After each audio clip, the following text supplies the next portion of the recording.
இந்திய இராணுவத்தில் பணிபுரியும் போது 2 பிள்ளைகளும் ராவி நதியில் தவறி விழுந்து மரித்து விட்டார்கள். பிறகு அவர் மற்றும் அவர் மனைவி பிள்ளைகள் இழந்த துக்கத்தில் என்ன செய்வது என்று தெரியாமல் தவித்துக் கொண்டு இருக்கும்போது இயேசு கிறிஸ்து தரிசனம் கொடுத்து இருவரும் ஆண்டவருக்கென்று ஊழியம் செய்யும்படி அழைக்கப்பட்டார்கள். அவர்கள் செய்து வரும் சத்திய வேத ஆராய்ச்சி ஊழியம் ஆண்டவருடைய கிருபையால் வல்லமையாக நடைபெற்று வருகிறது. அவர்கள் கொடுக்கும் ஆண்டவருடைய வார்த்தையை நாம் கேட்போம். जो प्रार्थना करने वाले झुंड को खड़ा करना है. ஒரு கோடி யுத்த வீரர்களை எழுப்பணும். एक झुंड युद्ध जो लड़ते हैं वीरों को खड़ा करना. ஒரு கோடி சீஷர்களை எழுப்பணும். एक झुंड शिष्यों को खड़ा करना है. இதுவரைக்கும் 7500 பேரை வந்து அவங்க ஆர்டினேஷன் கொடுத்திருக்காங்க. 7500 लोगों को अभी तक ऑर्डिनेशन करे हैं. ஒரு தரிசனத்தோட கூட இந்த ஊழியத்தை பண்ணிட்டு இருக்காங்க. एक दर्शन के साथ ये सेवा कर रहे हैं. கிட்டத்தட்ட எல்லா மாநிலங்களிலுமே வந்து போயிட்டு 3 நாள் ஜெபம் உபவாசம். सारे प्रदेशों में जाकर 3 दिन का उपवास प्रार्थना चला रहे हैं. 21 நாள் ஜெபம், 21 दिन का प्रार्थना, எல்லாமே உபவாசம் தான். सब फास्टिंग ही है. அதுவும் இரவும் பகலுமா ஜெபிப்பாங்க. वो भी दिन रात प्रार्थना करते हैं. 40 நாள் ஜெபம், 40 दिन का प्रार्थना, 10 நாள் ஜெபம், 10 दिन का प्रार्थना. எல்லா ஜெபங்களையும் பைபிள்ல இருக்கிற எல்லா ஜெபங்களையும் ஏறெடுத்திருக்காங்க. बाइबल में जितने भी प्रार्थना बारे में लिखा है सारी जगह में ये किए पूरे किए हैं. கன்னியாகுமரியில வண்டி எடுத்துருவாங்க. कन्याकुमारी में देखते हैं. ஒவ்வொரு மாநிலங்களா, அதாவது ஒவ்வொரு டிஸ்ட்ரிக்டா கடந்து போவாங்க. हर एक कन्याकुमारी हर एक डिस्ट्रिक्ट में जाकर प्रार्थना चलाते हैं. கன்னியாகுமரியில ஆரம்பிச்சு காஷ்மீர் வரைக்கும் போயிடுவாங்க. कन्याकुमारी से लेकर के कश्मीर तक जाते हैं. 40 நாள் ஜெபத்தை அப்படி முடிப்பாங்க. 40 दिन ऐसे लगातार करते हैं. அந்த மாதிரி வித்தியாசமா ட்ரெயின்ல ஏறிடுவாங்க. विभिन्न क्षेत्रों में विभिन्न प्रकार के ऐसा प्रार्थना. கன்னியாகுமரியில இருந்து காஷ்மீர் வரைக்கும் போவாங்க. कन्याकुमारी से कश्मीर तक जाते हैं. அந்த ட்ரெயின் போய் நிக்கிற இடமெல்லாம் ஜெபம் பண்ணிட்டு வருவாங்க. वो जहां कहीं भी ट्रेन रुकता है उस जगह में जाकर प्रार्थना करते हैं. அவர் கூட இருந்தா ஒரு ஜெப ஆவி நம்மளையும் பற்றி பிடிக்கணும் அந்த நாள்ல. उनके साथ में एक प्रार्थना की आत्मा के साथ जाते हैं. 3 நாள் முடியறதுக்குள்ள ஒரு ஜெப மேகம் வந்து தேசத்தை அப்படியே மூடிடணும். 3 दिन जब प्रार्थना करते हैं तो जगह में प्रार्थना का बादल छा जाती है. ஒரு பாரத்தோட கூட தரிசனத்தோட கூட செஞ்சிட்டு இருக்கிறோம் இந்த ஊழியத்தை. एक भोज के साथ करने वाले प्रार्थना सभा को தொடர்ந்து இந்த 3 நாள் தேவன் நம்மளை பலமா நடத்தணும். लगातार आगे भी इन 3 दिन हमें चलाने के लिए परमेश्वर सहायता करे. ஐயாவையும் பலப்படுத்தணும் தேவன். ஐயா को परमेश्वर बल दे. இந்த 3 நாளோட எந்த பலவீனமும் நமக்கு வரக்கூடாது. 3 दिन तक हम कोई निराश या निर्बल नहीं होना है. அப்படியே கர்த்தர் நம்மளை பலப்படுத்தி ஆசீர்வதிப்பாராக. परमेश्वर ऐसे हमें आदर करे और आशीष करे. மீண்டும் ஒரு விஷயம், ஐயா தேவசாக ஐயாவையும் சாந்தா அம்மாவையும் திருநெல்வேலியிலிருந்து வந்திருக்கிற ஐயா மணிபாரதி, சென்னையிலிருந்து வந்திருக்கிற ஐயா தீமோத்தி, இவங்க எல்லாரையும் வரவேற்கிற கர்த்தருக்குள்ள மகிழ்ச்சியோட देवसामय ज्योति से अम्मा जी सबके जो चेन्नई से लाए उन सबों को आशीष करे परमेश्वर. இப்பொழுதும் கூட தேவசாக ஐயா இதுக்கப்புறமா அவருடைய செஷனை எடுப்பாங்க. उनके हाथों में हम थोड़ा देर देंगे देवसामय ஐயா की हाथों में. ஐயா வாங்க ஐயா. आइए கரங்களை தட்டி கர்த்தர் நாமத்தில் हम तालियां बजाकर उनका स्वागत करें.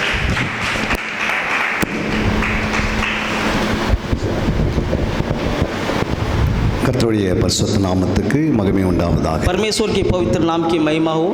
உங்களை எல்லாரும் பார்க்கறதே மிக சந்தோஷமா இருக்கு. आप सबों से मिलकर के मुझे बहुत आनंद हो रही है. இந்த 72 மணி நேரம் ஜெபமானது ஏன் நடைபெறுகிறது? ये 72 घंटे का प्रार्थना सभा क्यों चलाना है? ஜனவரி மாதம் நாங்கள் இந்த இடத்துக்கு வந்தோம். जनवरी महीना हम इस जगह पर आए. அப்பொழுது ஆண்டவர் எனக்கு இந்த இடத்தை பார்த்து சில காரியங்களை சொல்லி தந்தார். इस जगह को जब देखा तो परमेश्वर ने कुछ बातें किया कुछ विषय. 2004 ஒரு சுனாமி வந்தது. 2004 में एक सुनामी आया. 2024 ஒரு பயங்கரமான காரியங்கள் நடப்போகிறது என்று ஆவியானவர் எனக்கு வெளிப்படுத்தினார். 2004 में कुछ ऐसी घटना होने वाली है करके परमेश्वर की आत्मा ने मुझे बताया. இந்த இடத்துல வந்து நீங்கள் 72 மணி நேரம் ஒரு ஜெபத்தை ஏறெடுக்கணும். यहाँ के 72 घंटे का एक प्रार्थना सभा तुझे करना है करके कहा. நான் அந்தமானை மிகவும் நேசிக்கிறேன். मैं अंडमान से बहुत प्रेम करता हूँ. அந்தமானில் எனக்கு अनेक ஊழியர்கள் உண்டு. अंडमान में मेरे लिए बहुत से सेवक लोग हैं. அந்தமானில் தேவ ஜனங்கள் உண்டு. अंडमान में बहुत परमेश्वर के लोग हैं. முதல் நீ 72 hours 72 மணி நேர ஜெபத்தை ஏறெடுக்கணும். 72 hours का प्रार्थना तुझे करना ही है करके परमेश्वर ने कहा. அவத அருமையான பாஸ்டர் விக்டர் மூலமாக நாங்கள் பேசிக்கொண்டோம். पास्टर विक्टर जी के द्वारा हम बातें किए. அவருடைய மூலமாக வெளிப்பட்டது, நீங்கள் கட்டாம அந்த இடத்துல 72 மணி நேரம் பிரேயரை வைக்க வேண்டும் சொல்லிவிட்டார்கள். परमेश्वर हमने कहा तो उन्होंने कहा यहाँ 72 घंटे का प्रायर आरंभ करेंगे करके कह दिए. எனக்கு ஒரே பாரமா இருந்தது. मुझे एक बोझ था. இந்த பகுதியில் अनेक தேவ ஊழியர்கள் இருக்கிறார்கள். ये द्वीप में अनेक परमेश्वर के सेवक होने के बावजूद தேவ ஜனங்கள் இருக்கிறார்கள். परमेश्वर के लोग हैं. அவர்களை எப்படியாவது பலப்படுத்த வேண்டும். उनको कैसे भी मुझे बल देना है. ஒரு ஜெப ஜெப ஆவி இந்த பகுதியிலே ஊற்றப்பட வேண்டும். प्रार्थना की आत्मा इनके अंदर उंडेलना है. அதுக்கு என்ன செய்ய வேண்டும் என்று கேட்கும்போது उसके लिए क्या करना है जब मैंने पूछा, இரவும் பகலமாக உபவாசம், பகலிலே உபவாசமா இருக்க வேண்டும். सुबह शाम उपवास के साथ, இரவு நேரத்தில் கண்ணீர் சிந்தி நாம் ஜெபிக்க வேண்டும். रात के समय आंसू बहाकर प्रार्थना करना है. நம்முடைய சரீரத்தை ஒடுக்கி கீழ்ப்படுத்தி இரவு நேரங்களில் கண்ணீரோடு நாம் ஜெபித்தோமானால் हमारे शरीर को हम सिकोड़कर, हमारे शरीर को हम मरोड़कर हमें प्रार्थना करना है आंसू இந்த बहाकर. பட்டணத்தில் ஒரு எழுப்புதலை கர்த்தர் கொண்டு வருவார். तो ये शहर में एक बेदारी को परमेश्वर लाएंगे. தேசத்தின் மேல் வருகிற அழிவை தேவன் ஸ்டாப் பண்ணுவார். इस द्वीप समूह जो बहुत बड़ी विपत्ति आने वाली है, परमेश्वर उसे रोक அதை देंगे. அவர் தடுத்து நிறுத்துவார். परमेश्वर की आत्मा उसे रोक देंगे. ஜெபம் என்பது சாத்தானுக்கு உண்டாகிற ஒரு கோமா ஸ்டேஜ். प्रार्थना जो है शैतान को एक कोमा स्टेज में ले जाता है. ஜெபிக்க ஜெபிக்க जितना हम प्रार्थना करते जाएंगे, சாத்தானால எதையும் செயல்படுத்த முடியாது. शैतान अपना काम नहीं कर सकता है. ஜெபமே ஒரு ஜெயமா இருக்கிறது. प्रार्थना एक जय देता है. ஜெபம் என்பது ஒரு ஆன்டி வைரஸ் போல. प्रार्थना जो है एक एंटी वायरस के समान है. ஜெபம் என்பது ஒரு மேக்னெட் போல. मैग्नेट पावर के समान प्रार्थना है. ஜெபம் என்பது தேவனோடு உறவாடுகிற உறவு போல. परमेश्वर प्रार्थना जो है परमेश्वर का साथ हमारे रिश्ता होता இந்த है. அந்தமான பகுதியிலே ஒரு 72 மணி நேரம் ஜெபத்தை போட்டால் अंडमान में एक प्रार्थना की एक बोझ डाल दे तो வெகு வேகமாக சபை வளர ஆரம்பித்திடும். बहुत जल्दी से कलिसिया बढ़ जाएंगी. இங்க இருக்கிற துஷ்ட கிரிகளை நாம் துரத்த முடியும். यहाँ की दुष्ट क्रियाओं को हम भगा सकते हैं, நாம் கட்ட முடியும், हम बांध सकते हैं, கட்டழிக்க முடியும், बंधन खोल सकते हैं, சபை வளர்ச்சியை காண முடியும். कलिसिया बढ़ोतरी को देख सकते हैं. அதை என் ஆண்டவர் இருதயத்தில் போட்டதனால் क्यों मुझे परमेश्वर ने कहा ஒரு பாரம் எழும்ப வேண்டும். एक बादल उठना है. ஜெபம் ஒரு பாரத்தை உண்டாக்குறது. बादल प्रार्थना एक बोझ को लाता है. தேசத்தில் அழிவிலிருந்து தடுத்து நிறுத்துகிறது. देश को एक विनाश से रोकता है. ஆண்டவர் சொன்னபடி நம்ம 72 மணி நேரம் இந்த ஜெபத்தை ஆரம்பித்திருக்கிறோம். परमेश्वर ने जैसा हमसे कहा, हमने 72 घंटे का प्रार्थना सभा आरंभ किया है. இந்த ஜெபத்திற்கு பிறகு ஒரு பெரிய எழுப்புதலை கர்த்தர் இந்த பகுதி கொண்டு வருவார். ये प्रार्थना के बाद एक बेदारी को परमेश्वर इस जगह पर लाएंगे. நீங்கள் எண்ணிக்கொள்ளாத நீங்கள் திட்டங்களை கர்த்தர் நிறைவேற்றுவார். आपने जो चूक चुके हैं उसे परमेश्वर पूरा करेंगे. நம் மனசுல ஒரு எண்ணத்தை வைத்திருப்போம். हम मन में हमारी एक चाहत होती है, என் சபையில் 1000 விசுவாசிகள் உருவாக்கப்பட வேண்டும். मेरे कलिसिया में 1000 विश्वासी आना है. நான் பெரிய சபை கட்டி நிறைவேற்ற வேண்டும். मुझे बहुत बड़ी कलिसिया बांधकर पूरा करना है. என் சபைக்காக ஒரு பெரிய இடத்தை வாங்க வேண்டும். मेरी कलिसिया के लिए एक बहुत बड़ी जगह देना है. அப்படி என்று நம் மனதில் ஒரு திட்டம் வைத்திருப்போம்.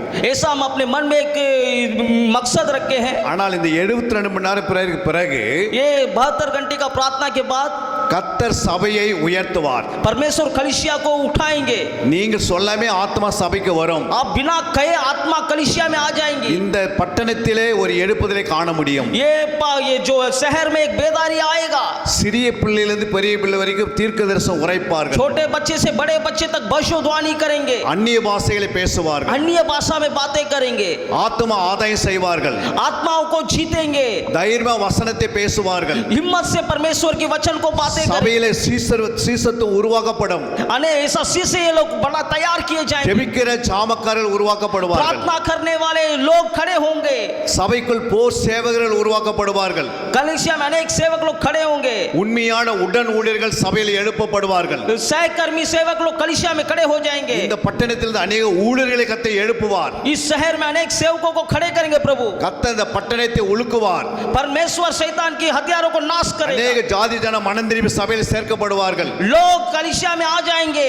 ஜெபமே இல்லாத எந்த ஒரு காரியத்தை செயல்படுத்த முடியாது. बिना प्रार्थना के कुछ हम हासिल नहीं कर सकते हैं. ஆண்டவர் இந்த பட்டணத்தை எதுக்காக நேசிக்கிறார் என்றால் परमेश्वर इस शहर से प्रेम करता है कहते हैं. பலவிதமான ஜாதி ஜனங்கள் இந்த பட்டணத்தில் இருக்கிறார்கள். अनेक प्रकार के जाति के भाषा के लोग रहते हैं. பலவிதமான பாஷைக்காரர்கள் இருக்கிறார்கள். अनेक भाषा के लोग यहाँ में रहते हैं. பலவிதமான ஆதிவாசிகள் இருக்கிறார்கள். अनेक आदिवासी लोग भी हैं. பலவிதமான விக்கிர ஆராதனைக்காரர்கள் இருக்கிறார்கள். अनेक मूर्ति पूजक भी हैं. பலவிதமான மூட நம்பிக்கை உள்ளவர்கள் இருக்கிறார்கள். अनेक मूढ़ विश्वास में रहने वाले लोग हैं. இவர்களை கர்த்தர் நேசிக்கிறார். इन सबों से प्रभु प्रेम करता है. இவர்களை கர்த்தர் நேசிக்கிறார். इनसे भी प्रार्थना कर. இவர்களுக்காக நாம் ஜெபிப்பது உண்டு. इनके लिए हम प्रार्थना करने के लिए இவர்களுக்காக நாம் ஜெபிக்க வேண்டியது அவசியம். इनके लिए हमें प्रार्थना करना जरूरी है. இந்த ஜெபத்துக்கு பிறகு इस प्रार्थना के बाद உங்க சபைகளில் நீங்கள் 21 மணி நேரம் ஜெபத்தை ஆரம்பம் பண்ணுவீர்கள். इसके बाद हम यहाँ कलिसिया में 21 दिन का சபை कलिसिया எல்லா சபையிலும் இரவு ஜெபம் ஆரம்பமாயிடும். हर एक कलिसिया में ऐसा 72 घंटे का ஒரு प्रार्थना தீயை அனல் எழுப்புவார் ஆண்டவர். एक आग परमेश्वर ये ஒரு कलीसिया में ஜெப डालेंगे ஒரு ஜெப ஆவின் தீ பற்றி எரிய போகிறது. एक आग यहाँ में सुलग उठेगी ஆண்டவர் எழுப்பாத நம்ம எந்த காரியத்தை செயல்படுத்த முடியாது. परमेश्वर बिना खड़ा किए कुछ नहीं कर அது सकते ஒரு மனிதனை கர்த்தர் தேடுகிறார். अब परमेश्वर ने मुझसे बातें किया அந்த மனித நிமித்தம் சபையிலே எழுப்புதல் உண்டாயிடும். वो उस व्यक्ति के द्वारा कलीसिया में बेदारी आएगा அல்லேலூயா. हालेलुया கர்த்தருடைய நாமம் பலத்த துருகம். परमेश्वर के नाम हमारा दृढ़ गढ़ है அவர் சொன்னது ஆகும். वो कह दिया तो हो அவர் जाएगा கட்டளையது நிற்கும். वो कह दिया तो रुक जाएगा இதுக்கு யாரும் தடை பண்ணவே முடியாது. उसे कोई ही नहीं हटा நம்ம सकते இடத்துல ஆண்டவர் கேட்கிறது ஒன்றே ஒன்றுதான். एक ही एक परमेश्वर कहता है ஜெப ஆவி மட்டும் கேட்கிறார். प्रार्थना की आत्मा हमें चाहिए ஜெபிக்க வேண்டியது மிக அவசியம். प्रार्थना करना हमें बहुत आवश्यक है ஜெபிப்பதற்கு பெரிய படிப்பு தேவையில்லை. प्रार्थना के लिए कोई पढ़ाई की जरूरत नहीं அழகு தேவையில்லை. कोई पैसा नहीं இப்படிப்பட்ட வஸ்திரம் ஒன்று தேவையில்லை. कोई सुविधाएं नहीं चाहिए நம்ம இடத்துல இருதய சுத்தமா வைத்தால் हमारा मन केवल शुद्ध होना है தேவனை நோக்கி நாம் கதறணும்னால் हम प्रभु से हमें रोना है प्रभु இந்த के साथ। அந்தமான் இருக்கிற ஆத்மாக்களை முழுமையா சபைக்காக நம்ம அங்கீகரித்துக் கொள்ள முடியும். अंडमान के लोगों के लिए कलीसिया के लिए हमें रोना है நாம் ஜெபிக்க வேண்டியது நமக்கு முக்கியமான காரியம். हमें प्रार्थना करना मुख्य बात है சின்ன ஜெபமா இருக்கலாம், பெரிய ஜெபமா இருக்கலாம். जो छोटा प्रार्थना हो बड़े प्रार्थना हो ஆனால் அந்த ஜெபம் உண்மையா இருக்க வேண்டும். लेकिन उस प्रार्थना सच्चा ईमानदारी से हो விசுவாசமா இருக்க வேண்டும். विश्वास की प्रार्थना होना है பரிசுத்தமா இருக்க வேண்டும். पवित्र आत्मा से हो தேவனுடைய இருதயத்துக்கு ஏற்றவா இருக்க வேண்டும். परमेश्वर का मन की अनुसार கர்த்தர் हो ஜெபத்தை எதிர்பார்க்கிறார். परमेश्वर ऐसी प्रार्थना चाहते हैं நாம் எல்லாரும் இந்த இடத்துல அமர்ந்திருப்பது हम सब यहाँ बैठे हुए हैं தேவ சித்தமா இருக்கிறது. இன்னைக்கு परमेश्वर की इच्छा है நம்மளை கொண்டு வந்த தேவ சித்தம். हमें परमेश्वर ने लाया उसकी इच्छा है பட்டணத்திலே நடக்கிறது எல்லாமே தேவ சித்தம். इस शहर में जो कुछ हो रहा है परमेश्वर इच्छा है ஊழியர்களை கர்த்தர் தேவ சித்தமா வைத்திருக்கிறார். परमेश्वर आपको इस देश में रखे हैं ஆனால் போராட்டம் உண்டு, लेकिन हमारे लिए तकलीफें हैं பாடுகள் உண்டு, हमारे विरोध में है உபத்திரங்கள் உண்டு, तकलीफें हैं கண்ணீர் உண்டு, आंसू है பலவீனம் வரும், कुछ तकलीफें வியாதிகள் வரும். बीमारी कत्ल की ஆனால் அதுக்குள் கர்த்தர் விடுதலை ஆக்குவார். वो सबसे परमेश्वर हमें छुटकारा देंगे கர்த்தருடைய நாமம் இங்க மகிமைப்பட போகிறது. परमेश्वर के नाम की यहाँ महिमा होगी அதனால தான் ஆண்டவர் சொல்லியிருக்கிறார், इसीलिए परमेश्वर ने कहा है நீங்கள் 72 மணி நேர பிரயத்தை ஆரம்பம் பண்ணுங்கள். आप 72 घंटे का प्रार्थना आरंभ करो இன்று நமக்கு ஆரம்பித்து 1 மணி நேரம் முடிஞ்சு விட்டது. अभी हमें आरंभ करके 1 घंटा खत्म 72 மணி நேரத்தில் 1 மணி நேரம் மைனஸ் ஆயிடுச்சு. 72 में 1 घंटा माइनस हो चुका है அவ்வளவு வேகமாக 24 ஜாமம் முடிந்துவிடும். इतनी जल्दी से देखिए समय निकल जाएगा இந்த ஜெபத்திலே இங்க வருகிறவர்கள் முழுமையான ஒரு அபிஷேகத்தை பெறுவார்கள். यहाँ जो भी आते हैं वो बहुत भरपूरी का अभिषेक पाएंगे ஒரு 3 நாள் இரவு பகல் 3 दिन सुबह शाम நம் சரீரத்தை கட்டி हम शरीर को बांधकर கண் விழித்து ஜெபித்து हम आंख को झांक करके जब प्रार्थना தேவனிடத்தில் ஒரு அபிஷேகத்தை நாம் பெற்றுக்கொள்ள வேண்டும். प्रभु का अभिषेक हमें पाना है இது தேவன் நமக்கு கொடுத்த பெரிய பெரிய கிருபை. இது ये परमेश्वर को बहुत बड़ी अनुग्रह है இதற்காக தான் தேவன் நம்மை கொண்டு வந்திருக்கிறார். इसीलिए परमेश्वर हमें यहाँ लाए हैं இந்த வருஷத்தினுடைய ஊழியத்திலே நீங்கள் பார்த்தீங்கனால் आज देखे इस जगह में हम देखे குறைந்த ஆத்மா இருக்க சபையில, कलिसियाओं में थोड़ी सी आत्मा ஆனா है அடுத்த வருஷம் இந்த நேரத்தில் சபையை 3 மடங்கு ஆசீர்வதிக்கப்பட்டிரும். परमेश्वर इसके बाद 3 गुना आशीष करेंगे ஆண்டவர் அப்படி சபையை ஆசீர்வதிப்பதற்கு தான் நம்மை கொண்டு வந்திருக்கிறார். परमेश्वर ऐसी 3 गुना आशीष करने हमें यहाँ लाए हैं அந்த தேவ சமூகத்திலே நாம் காத்திருக்க போகிறோம். परमेश्वर के सम्मुख में हम इंतजार में रहेंगे இதுதான் இந்த நோக்கத்துக்கு தான் எங்களை தேவன் கொண்டு வந்தார். यही है इसीलिए परमेश्वर मकसद के लिए यहाँ लाए हैं ஒரு கரங்களை தட்டி தேவ நாமத்தை हम மகிமைப்படுத்துவோம். प्रभु की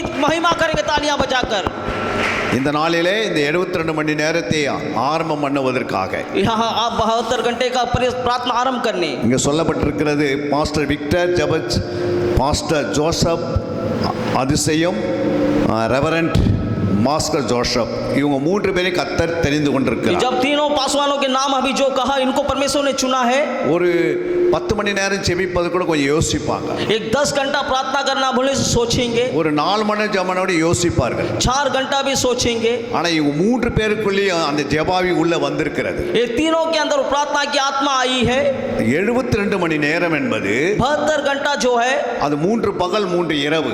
3 रात 3 सुबह होती है அது ஜெபிக்க வேண்டும் என்றால் அப்படி ஒரு 3 கோஆர்டினேட்டர்களை ஆண்டவர் சாத்ராக் மேஷாக் ஆபத்நேகோ போல எழுப்பி இருக்கிறார். இவர்கள் जैसा सादराक मेसाक अबेदनगो है इस प्रकार इन तीनों को प्रार्थना करने के लिए खड़ा किए हैं। அது எத்தனை பேர் விசுவாசிக்கிறீங்க? कितने लोग ये विश्वास करते हैं? உங்களை கொண்டுதான் சபையை கர்த்தர் பண்ண இந்த ஜெப ஆவியை ஊற்ற போகிறார். इनके द्वारा परमेश्वर प्रार्थना की आत्मा उंडेलने वाले हैं। முதல்ல அவர்கள் தீர்மானம் எடுத்து விட்டார்கள். पहले वो फैसला ले लिए, ஒரு நல்ல நோக்கத்தை கர்த்தர் வெளிப்படுத்தினார். एक अच्छा मकसद को प्रकट किया प्रभु। இவங்களுடைய உள்ளத்துல ஆவியான பேசியதனால इनके मनों में पवित्र आत्मा बातें करने के चलते நாங்கள் விசுவாசமாக தைரியமா வருவதற்கு வழிவசதி தேவன் திறந்து விட்டார். हम विश्वास के साथ आगे बढ़ने के लिए प्रभु ने अगुवाई किया। அல்லேலூயா. हालेलुया। இந்த நாளிலே इन दिनों में மூன்று காரியங்களை குறித்து ஆண்டவர் நமக்கு சபையிலே வளர்ச்சிக்காக சொல்ல போகிறார். तीन कार्य के बारे में परमेश्वर कलीसिया के लिए बताने वाले। ஒன்று சீடன், कुछ लोग, இரண்டு ஜாமக்காரர்கள், दूसरी हो जो जागकर प्रार्थना करने वाले, மூன்று போர் சேவகர்கள். तीसरी जो योद्धा लोग। இது வேதத்திலே ஆதியாகமம் வெளிப்படுத்தின 22 21 வசனம் வரைக்கும் எழுதப்பட்டிருக்கிறது. ये प्रकाशित वाक्य 12वां अध्याय में सब लिखा हुआ है। ஒரு சபையிலே மூன்று காரியங்களை கர்த்தர் கொண்டு வந்திருக்கிறார். एक कलीसिया में परमेश्वर तीन कार्य को लाते हैं। இங்கே உட்கார்ந்து அத்தனை பேருமே சீசர்கள் தான். यहाँ सब परमेश्वर के चेले लोग हैं। இங்க அமர்ந்திருக்கிற அத்தனை பேர் ஜாமக்காரர்கள். यहाँ बैठे हुए सब जागकर प्रार्थना करने वाले இங்க हैं। அமர்ந்திருக்கிற அத்தனை பேருமே போர் சேவகர்கள். यहाँ रहने वाले सब योद्धा है। இந்த மூன்று பேருக்கு சபையில மிக முக்கியமான வேலை இருக்கிறது. ये तीनों का कलीसिया में मुख्य काम है। ஜாமக்காரர்கள் என்றால் जो जागकर प्रार्थना करने वाले, இந்த அந்தமான் நிக்கோபார் இந்த சுத்தி அவர்கள் காவல் காக்க வேண்டும். ये अंडमान निकोबार की चारों ओर घूमकर उनको सुरक्षा देना है। அப்படியே வெளியிருந்து வருகிற ஆவிகளை கட்டி ஜெபிக்கிறது தான் ஜாமக்காரர்கள். बाहर से जो भी दुष्ट आत्मा आते हैं उनको बांधकर प्रार्थना करना इनका काम है। அந்த வேலையை இந்த ஜாமக்காரர்கள் செய்ய வேண்டும். ये काम जो जागकर प्रार्थना करते हैं उनको करना है। நீங்க ராணுவத்தில் பார்த்திருப்பீங்க, अब देखते हैं शासन को, பார்டர் செக்யூரிட்டி போர்ஸ் ஒன்று இருக்கிறது. यहाँ में देखिए बोट घूम रही है। அவர்கள் இந்திய தேசத்தை எல்லையை சுத்தி காவல் இருப்பார்கள். वो जो कोस्ट गार्ड शिप है जो भारत देश के चारों ओर समुद्र में घूमती है, வெளியே இருக்கிற எதிரிகள் உள்ள வராதபடிக்கு தடுத்து நிறுத்தத்துக்காக அந்த பார்டர் செக்யூரிட்டி போர்ஸ் அவர்கள் டியூட்டி பார்ப்பார்கள். वो बॉर्डर की सिक्योरिटी फोर्स घूमते रहते हैं बाहर की दूसरे देश के सेना अंदर में ना आ जाए दुश्मन। இந்த அந்தமான் பகுதியை சுற்றி காவல் இருக்க வேண்டியது ஜாமக்காரர்கள். ये अंडमान में चारों ओर हमें जो प्रार्थना करने वाले योद्धा लोग इधर रहना இந்த है। ஜாமக்காரர்கள் மேல் ஒரு விசேஷமான ஆவியை கர்த்தர் ஆவியை ये ஊற்றுகிறார். जो जागकर प्रार्थना करते हैं उनके ऊपर विशेष आत्मा रखा है प्रभु। அவர்களுடைய வேலை என்னவென்றால் उनकी काम क्या है? அவர்கள் இரவும் பகலும் அந்த ஆவியை கட்டி ஜெபிப்பார்கள். उनका काम है रात दिन रात वो दुष्ट आत्माओं को बांधकर प्रार्थना करना। அப்படி நாம் கட்டி ஜெபிக்காவிட்டால் ऐसा अगर बांधकर प्रार्थना ना இந்த करें, ஆவிகள் வந்து ஜனங்களை மோசம் பண்ணிவிடும். ये आत्माएं अंदर आके खराब कर देंगी, சபையிலேக்குள்ளே இறங்கி உள்ள வந்து சபை கெடுத்து விடும். कलीसियाओं को खराब कर देंगी। அதுக்கு தான் இந்த ஜெபங்கள்லாம் நடைபெறுகிறது. इसीलिए प्रार्थना की जागृति நாம் எல்லாரும் ஜாமக்காரர்களா இருக்க வேண்டியது அவசியம். ये सब प्रार्थना करना जरूरी है। தேவ ஆவியானவர் நம்ம மேல் ஊற்றப்பட வேண்டும் என்றால் அந்த ஜாமக்கார ஆவியை நாம் பெற்றுக்கொள்ள வேண்டும். प्रार्थना देश को बचाना है तो प्रार्थना की आत्मा हमें परमेश्वर से पाना है। ஏனென்றால் क्योंकि ஒரு ஒரு ஒரு ஒரு வீட்டுக்கு மிக முக்கியமானது கதவு. एक घर का जो सुरक्षा है दरवाजा होता है। அந்த கதவு இல்லை என்றால் யாராலும் வரலாம், யாராலும் போகலாம். वो दरवाजा अगर नहीं होता तो कोई भी घर में आके चले जाएंगे। ஒரு தேசத்துக்கு சுற்றி இருப்பது இந்த ஜாமக்காரர்கள். அவர்கள் இல்லை என்றால் யார் வந்தாலும் யாரும் போய் கொண்டே देश இருப்பார்கள். की सुरक्षा अगर ये बॉर्डर के नहीं होता तो कोई भी आ सकते जा सकते हैं। நம்ம ஜெபிக்கிறோம், हमें प्रार्थना करना है। ஆனா அந்த எல்லைக்கு உள்ள வராத ஆவிகளை கட்டி ஜெபிக்கிறோமா? हम क्या प्रार्थना करते हैं, लेकिन इस सीमाओं को लांग कर दुष्ट आत्मा ना आए हम प्रार्थना करते हैं। இன்னைக்கு இந்த பகுதியிலே நிறைய ஊழியர்களை கர்த்தர் எழுப்பி இருக்கிறார். इन क्षेत्रों में अनेक सेवकों को खड़ा किए। அவர்கள் பயங்கரமா உபத்திரவோடும் போராட்டங்களோடும் துன்பங்களோடும் ஊழியம் செய்து கொண்டு वो வருகிறார். लोग बहुत तकलीफ और दुख के बीच में भी परमेश्वर की सेवा कर रहे हैं, ஆனால் சபைக்குள்ள ஆத்மா பெருகவே இல்லை. लेकिन कलीसिया की आत्मा बढ़ती नहीं है। நம்ம எவ்வளவு முயற்சி பண்றோம், हम कितने प्रयास करते हैं, ஏனென்றால் நாம் என்ன செய்ய வேண்டும் என்று அதுதான் ஆண்டவர் வேதத்தில் சொல்லி தந்திருக்கிறார். हमें क्या करना है ये प्रभु यीशु मसीह सिखाए हैं। சுற்றி நாம் வேலி அடிக்க வேண்டும் என்றால் हमें चारों ओर अगर बाड़ा बांधना है तो நம்ம பகுதியில் இருக்கிற ஜாமக்காரர்களை எழுப்ப வேண்டும். हमारे भाग में इस क्षेत्रों में जो जागकर प्रार्थना करते हैं उनको खड़ा சபையில் உள்ளவர்கள் விசுவாசிகளை ஜாமக்காரர்களாக உருவாக்க வேண்டும். कलीसिया की विश्वासियों को प्रार्थना की योद्धा बनाना है। அவர்கள் वे लोग இரவு நேரம் 1 மணி நேரம் ஒரு விசுவாசி ஜெபம் பண்ணால் போதும். रात में 1 घंटा एक विश्वासी प्रार्थना करे ஒரு काफी। சபையில் 20 பேர் இருந்தால் 20 1 மணி நேரம் ஜெபம் பண்ண கணக்கு போட்டு பாருங்க. 70 लोग भी हो तो 1 घंटा घंटा प्रार्थना करे तो भी हो जाएगा। ஒரு நாளைக்கு 20 மணி நேரம் ஜெபம், एक दिन का 21 घंटा का प्रार्थना भी, 10 நாளைக்கு 200 மணி நேரம் ஜெபம், 10 दिन का देखते हैं 200 घंटा का, ஒரு மாதத்துக்கு 600 மணி நேரம் ஜெபம், ये 600 घंटा एक महीना का हो जाएगा। 10 மாதத்துக்கு 6000 மணி நேரம் ஜெபம், 10 महीना का 6000 घंटा प्रेयर, ஒரு வருஷத்துக்கு எத்தனை மணி நேரம் கணக்கு போட்டு பாருங்க. एक साल का कितना हिसाब होगा लगाइए। ஒரு விசுவாசி 1 மணி நேரம் கொடுத்தால் போதும். एक विश्वासी एक दिन में 1 घंटा प्रार्थना करे बस से। இயேசு சீசர்களை கேட்டா 1 மணி நேரமாவது ஜெபிக்கவீர்களான்னு கேட்டார். यीशु अपने चेलों से कहा 1 घंटा तू हमारे लिए जागकर प्रार्थना ஏன் कर। 1 மணி நேரம் கேட்கிறார்? 1 घंटा मांगता है। சாத்தான் எப்பவுமே பகல்ல வேலை செய்ய மாட்டான். शैतान सुबह में काम नहीं करता है। சாத்தான் மனுஷன் பகல்ல வேலை செய்வார்கள். मनुष्य लोग सुबह काम करते हैं। மனுஷருக்கு இரவு வந்த பிறகு கண்ணு தெரியாது. मनुष्य को रात में आंखें नहीं दिखती है। இருட்டு வந்தவருக்கு மனுஷனுடைய கண்ணு மூடப்பட்டிருது. ये अंधकार मनुष्य को दिखाई नहीं देता है। ஆனா இருள் வந்தவருக்கு பிசாசின் கண்கள் திறக்கப்படுகிறது. अंधेरा आ जाए तो शैतान का आंख खुल जाता है। எல்லா அந்தகார ஆவிகள் தேசத்து மேல இறங்குகிறது. सारे अंधकार की दुष्ट आत्मा देश पर आती है। நாம் இந்த ஆவிகளை நுணுக்கமாய் பார்த்து கட்ட வேண்டும். हम इन आत्माओं को देखकर परख कर हमें बांधना है उन्हें। இங்க இருக்கிற பல ஊழியர்களுக்கு தெரியும் என்னென்ன ஆவி இந்த பகுதியில் இறங்கி இருக்குதுன்னு. यहाँ के सेवकों को मालूम है कि क्या क्या दुष्ट आत्मा इस क्षेत्र में है। நம்ம இடத்துல இருக்கிற ஆயுதமே விசுவாசிகள் தான். हम सब देखते हमारे साथ विश्वासी है। ஒரு மேய்ப்பனுக்கு நல்ல ஆயுதம் விசுவாசி. एक चरावा का अच्छा एक हथियार है विश्वास। அவர்களை 1 மணி நேரம் வைத்து நாம் ஜெபிக்க வேண்டும். वो लोग 1 घंटे कम से कम प्रार्थना करना ஒரு है। ஜாமக்கார ஜெபத்தை ஏறெடுக்க வேண்டும். एक जो जाग कर प्रार्थना करता है उसे 1 घंटा प्रार्थना करना जरूरी है। அவர்கள் பார்டர் சுத்தி வருகிற இந்த அந்தமான் பகுதிக்குள்ள வருகிற ஆவிகளை கட்டி ஜெபிக்க வேண்டும். अंडमान की चारों ओर की दुष्ट आत्माओं को बांधकर प्रार्थना करना है। அப்படி எல்லா சபைகளும் செய்ய வேண்டும் என்று ஆண்டவருடைய விருப்பம். परमेश्वर चाहता हर एक कलीसिया में ऐसा करना है। இரண்டாவதாக दूसरी बात, இந்த போர் சேவர்கள் என்ன வேலை என்றால் ये जो योद्धा है जो उनका क्या काम है, இவர்கள் வானசேன ஆவிகள் மேலிருந்து கீழே இறங்கி வரும். जो आकाश मंडल की दुष्ट आत्मा उतर कर आती है, அந்த ஆவிகளை கட்டுவதற்கு எதிர்ப்பதற்கு போர் சேவகர்கள் சபையில் எழும்ப வேண்டும். उन आत्माओं को बांधने के लिए उनका विरोध करने के लिए ये योद्धाओं का जरूरी है। நாம் தூக்கி கொண்டிருக்கும் போது அவன் களை விதைட்டு போயினே இருப்பான். हम सोते रहेंगे तो आएगा बीज बोकर चलता रहेगा। ஒரு விசுவாசி 1 மணி நேரம் ஜெபத்தை ஏறெடுக்கும் போது एक विश्वासी जब 1 घंटा प्रार्थना करेगा ஒரு பக்கம் ஜாமக்கார ஜெபத்தை ஏறெடுக்க और एक வேண்டும். और जो जाग कर प्रार्थना करने वाला करेगा, இரண்டாவது வானசேன ஆவிகளை கட்டி ஜெபிக்க வேண்டும். और एक योद्धा है जो आकाश मंडल की दुष्ट आत्मा को बांध कर प्रार्थना करेगा। ஏன்னா வானமண்டலத்தில் பொல்லாத ஆவிகள் எப்போதும் உலாவிக் கொண்டே இருக்கும். आकाश मंडल की दुष्ट आत्माएं जो है, கீழே வந்து பாத்தீங்கன்னா अनेक ஆவிகள் சுத்தி கொண்டே இருக்கும். नीचे देखे तो भी अनेक दुष्ट आत्माएं घूमते रहेगी। அவைகள் கட்டுவதற்கு ஜாமக்கார வேண்டும். नीचे की आत्माओं को बांधने के लिए ये जो जाग कर இந்த प्रार्थना करता है, வானசேனை கட்டுவதற்கு போர் சேவகர்கள் தேவை. वो योद्धा लोग चाहिए आकाश मंडल की आत्मा को बांधने। சுவிசேஷ அறிவிப்பதற்கு சீசர்கள் தேவைப்படுகிறது. सुसमाचार प्रचार करने के लिए चेलो लोग चाहिए। நம்மளால் சோர்ந்து ஏன் போகிறோம் என்றால் हम क्यों निराश हो जाते हैं? இந்த 2 வேலை செய்யாதனால தான் சுவிசேஷம் அறிவிக்க முடியல. ये 2 काम नहीं होने की वजह से सुसमाचार प्रचार नहीं हो पा ஒரு रहा है। காலத்துல சுவிசேஷத்துக்காக தெரு தெருவா வந்துருவாங்க. अगर हमें ऐसा हो गया तो हर एक लोग क्षेत्र क्षेत्र में जगह जगह में யாரை सुसमाचार, குறித்து பயப்படவே மாட்டாங்க. किसी से डरेंगे नहीं, प्रचार करेंगे। ஏன்னா சுவிசேஷங்களுக்கு அவ்வளவு தைரியத்தின் ஆவி இருக்கும் அவங்க மேல. क्योंकि सुसमाचार का इतना सामर्थ्य है, அவங்கள பார்த்தா மற்றவங்க பயப்படுவாங்க. उसे देखे तो लोग घबरा जाएंगे। சென்னையில பூந்தமல்லி என்ற ஒரு பகுதி இருக்கிறது. चेन्नई में पूंदमल्ली करके एक जगह है, சுவிசேஷ அறிவிப்பதுக்கு ஒரு குழு போனது. वहाँ सुसमाचार करने एक दास गया। அந்த பாஸ்டர் வந்து அந்த ஊரார நம்ம எதிர்த்தாங்க. वो पास्टर का वो जगह के लोगों ने विरोध किए। அவங்க என்ன கேட்டாங்க தெரியுங்களா? उन्होंने क्या पूछे? உங்களுக்கு எத்தனை அக்கா தங்கச்சி இருக்கான்னு கேட்டாங்க. आपका कितना माँ बहन लोग है? 3 பேர் இருக்காங்க. 3 बहन लोग दीदी है।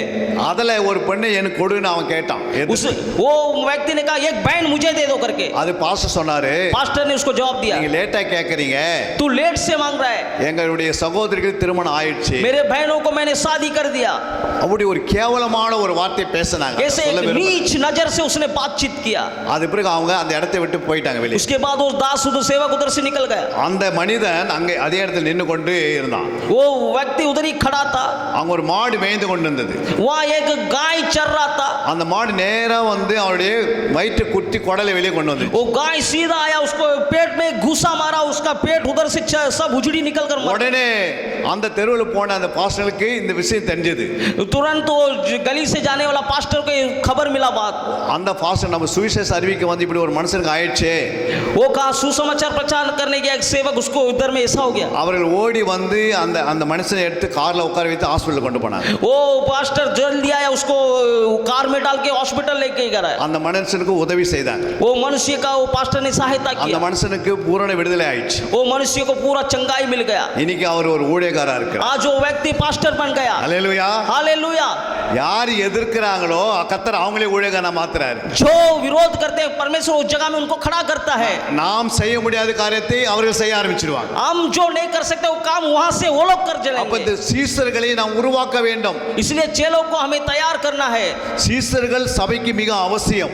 चेले लोग कलीसिया के लिए बहुत जरूरी है। இது தேவனுடைய கட்டளை, ये परमेश्वर की आज्ञा है, அவருடைய கற்பனை, ये उसकी आज्ञा है, அவருடைய உபதேசம், ये उसका उपदेश அவருடைய है, போதனை, ये उसका அவருடைய उपदेश, ஆலோசனை उसके आश्वासन ये நாம் है। நிறைவேற்ற வேண்டியது அவசியம். इसे हमें पूरा करना जरूरी நம்ம है। கிட்ட 10 பேர் இருக்கலாம், 20 பேர் இருக்கலாம், वो हमें को है 10 हो या தூங்கி கொண்டிருக்கிறாங்க. सारे विश्वासी कलीसिया में सो रहे हैं। நாங்க உங்க மேய்ப்பர் வந்து ஹாஸ்பிட்டல்ல வேதனையோடு இருக்கிறாரு, எழுந்து ஜெபிக்கலாம்னு சொல்றோம். हमने कहा आपका चरवा जो है पास्टर वहां में हॉस्पिटल में बीमार है, चलिए उठिए प्रार्थना करेंगे। कहा அப்ப அந்த விசுவாசி என்ன சொன்னாங்க தெரியுமா? वो विश्वासी ने हमसे क्या कहा? எங்க பாஸ்டர் தான் எங்களுக்காக ஜெபம் பண்ணுவாரு, நாங்க ஒரு நாள் ஜெபம் பண்ணதே கிடையாது. उसने कहा हमारा पास्टर हमारे लिए प्रार्थना करेंगे, हम उनके लिए कभी प्रार्थना नहीं किए हैं। அவர் இறந்து விட்டார். वो मर गया, அவர் இறக்க வேண்டிய அவசியமே இல்லை. वो मरने का जरूरत नहीं था, ஏனென்றால் ஜெபிக்கிற விசுவாச சபையில இல்ல. क्योंकि उनके लिए प्रार्थना करने वाला विश्वासी कलीसिया में नहीं ஒரு है। மேய்ப்பனுக்கு பலனே ஜெபிக்கிற ஜாமக்காரர்கள், யுத்த வீரர்கள், சீசர்கள். एक सेवक का बल जो प्रार्थना करते हैं वो विश्वासी है। அவர்களை நாம் எழுப்ப வேண்டியது அவசியமா இருக்கிறது. उनको कलीसिया में हमें खड़ा करना जरूरी है। நாம் 2 பேரா இருக்கலாம், 10 பேரா இருக்கலாம், 20 பேரா இருக்கலாம். हम 2 या 10 या 15 20 हो அவன் सकते हैं। 3 காரியத்தை கற்றுக் கொடுக்க வேண்டியது அவசியம். ये 3 बातें उनको सिखाना है। ஒன்று சுவிசேஷத்தை விதைப்பது கற்றுக் கொடுக்க एक வேண்டும். सुसमाचार सही रीति से सिखाना है, ஆவியிலே கட்டி ஜெபிப்பதற்கு கற்றுக் கொடுக்க வேண்டும். आत्मा में बांधकर प्रार्थना करना सिखाना है, நல்ல ஆவிகளை எதிர்த்து போராடுகிற போர் சேவர்களை கற்றுக் கொடுக்க வேண்டியது அவசியம். आत्माओं को विरुद्ध करने के खड़ा होने के लिए योद्धाओं को खड़ा करना है। இந்த 3 காரியத்தை விதைக்க வேண்டியது நம்ம அவசியம். तीनों कार्यों को कलीसिया में हमें सिखाना जरूरी है। வேதத்திலே अनेक காரியங்களை நீங்கள் கண்டிருப்பீர்கள், பார்த்திருப்பீர்கள். देश में अनेक प्रकार के कार्य हो रहे, आप देखे होंगे बातें। ஒரு மனுஷனுக்குள்ள ஆவி, ஆத்மா, சரீரம். एक मनुष्य का प्राण आत्मा शरीर है। ஆவி எங்க இருக்கிறது? प्राण कहाँ है? ஆத்மா எப்படி ஃபங்க்ஷன் பண்ணுது? आत्मा कहाँ से आया? சரீரம் எப்படி ஃபங்க்ஷன் பண்ணுது? तो शरीर कैसा काम करता है? இந்த மூணுல ஒன்னு கரெக்டா சொல்லிடுவாங்க. ये तीनों को सही रीति से बता देंगे। சரீர குறித்து எல்லாருக்கும் தெரியும். शरीर के बारे में सब जानते हैं। ஆனா நமக்குள்ள ஆத்மா ஒன்னு இருக்கிறதே. उसके अंदर एक आत्मा है, அந்த ஆத்மா பரலோகத்துக்கு போகணுமே. वो आत्मा स्वर्ग जाना है, அது பரிசுத்தமா இருந்தா தான் போகும். वो पवित्र हो तो स्वर्ग जाएगा। அந்த ஆத்மா எப்படி ஃபங்க்ஷன் பண்ணுது? वो आत्मा कैसा काम करता அது है, எப்படி பரிசுத்தமா காத்துக்கொள்கிறது? वो कैसा पवित्रता को संभालता है। இயேசு சொன்னார், यीशु ने कहा உன் ஆத்மா வாழ்வது போல நீ எல்லாத்தையும் வாழ்ந்து சுகமாருன்னு तेरी சொன்னார். आत्मा जैसा जीता उस प्रकार तू सारी बातों में जीकर खुशी से रहे। அப்ப அந்த அந்த ஆத்மா எவ்வளவு முக்கியம்? वो आत्मा कितना मुख्यता है, அந்த ஆத்மா பலன் அடைவது முக்கியம். वो आत्मा में बल पाना जरूरी है, அந்த ஆத்மா புதிய மனுஷனா மாறுவது முக்கியம். वो आत्मा नया मनुष्य बनना जरूरी है, அந்த ஆத்மா சிருஷ்டிப்பின் சாயல் அடைவது முக்கியம். वो आत्मा नई इस रीति से चलना है, அந்த ஆத்மா மறுரூப சாயல் ஆவது முக்கியமாச்சே. वो आत्मा एक नया जीवन पाना है। ஆனா இன்னைக்கு நிறைய பேர் தன் ஆத்மா குறித்து கவலைப்படுறதே இல்லை. बहुत लोग अपनी आत्मा के बारे में चिंता नहीं करते हैं, சரீரத்துக்கு கவலைப்படுறாங்க. शरीर के बातों में चिंता करते हैं। எபிரேயர் 2 அதிகாரம் 4 வசனம் சொல்லுகிறது. इब्रानियों 2:4 में लिखा है, வாசித்து பார்க்கலாம். पढ़िएगा 2:4। எபிரேயர் 2:4. इब्रानियों का 2:4। அடையாளங்களினாலும் அற்புதங்களினாலும் பலவிதமான பலத்த செய்கைகளினாலும் நம்முடைய சித்தத்தின்படி மகிழ்ந்து கொடுத்த பரிசுத்த ஆவியின் வரங்களினாலும் தேவன் தாமே சாட்சி கொடுத்ததுமாயிருக்கிற இவ்வளவு பெரிதான ரட்சிப்பை குறித்து நாம் கவலையிட்டு போனால் அல்லேலூயா. हालेलुया। அங்க சொல்கிறார் ஆண்டவரே, यहाँ परमेश्वर कहता है அடையாளங்களினாலும் அற்புதங்களினாலும் हम जो अज्ञानता के गलतियों को चलते, பலவிதமான பலத்த செய்கையினாலும் अनेक प्रकार की कार्यों के द्वारा, தம்முடைய சித்தத்தின்படி பகிர்ந்து கொடுத்த பரிசுத்த ஆவியின் வரங்களினாலும் अपने इच्छा के अनुसार दिए गए पवित्र आत्मा के वरदानों के द्वारा தேவன் தாமே சாட்சி கொடுத்ததுமாய் இருக்கிற இவ்வளவு பெரிதான ரட்சிப்பை குறித்து परमेश्वर जो गवाही देता है, इतनी बड़ी गवाही के द्वारा நாம் கவலை அற்றிருப்போமானால் हम अगर इसमें से निश्चिंत हो तो தண்டனைக்கு எப்படி தப்பித்துக் கொள்வோம்? दंड से हम कैसे बचेंगे? அப்ப ஆண்டவர் என்ன சொல்றாருங்க? यहाँ परमेश्वर क्या कहते हैं? ஒரு ஆத்மா மனம் திரும்பல அப்படின்னா अगर एक आत्मा मन नहीं फिरा रही है तो ஒரு ஜாமக்காரலா இருக்கலாம், एक हो सकता है जाग कर प्रार्थना ஒரு करे, யுத்த வீரனா இருக்கலாம், एक योद्धा हो सकता है, ஒரு சீசனா இருக்கலாம். एक चेला हो सकता है। நாம் கவலை அற்றிருப்போமானால் தண்டனைக்கு நாம் எப்படி தப்பித்துக் கொள்ள हम முடியும்? निश्चिंत रहेंगे तो दंड से कैसा बचेंगे? ரட்சிக்கப்படாதவர்களை குறித்து அந்த மூன்று பேரும் எப்படி இருக்கணும்னா हम जो उधार नहीं पाए इनके विषय में कैसे? கவலைப்படணும் சொல்றார் ஆண்டவர். கவலைப்படணும். परमेश्वर कहता है उधार के लिए चिंता कीजिए। உங்க வீட்டுல ஒருத்தர் ரட்சிக்கப்படல, आपके घर में अगर कोई उधार नहीं पाया, அவங்களுக்கு முன்னாடி நீங்க எப்பவுமே எப்படி இருக்கணும்? கவலையா இருக்கணும்ன்றார். उनके लिए आप चिंता के साथ रहिए, ஏனென்றால் அது இவ்வளவு பெரிதான ரட்சிப்பு.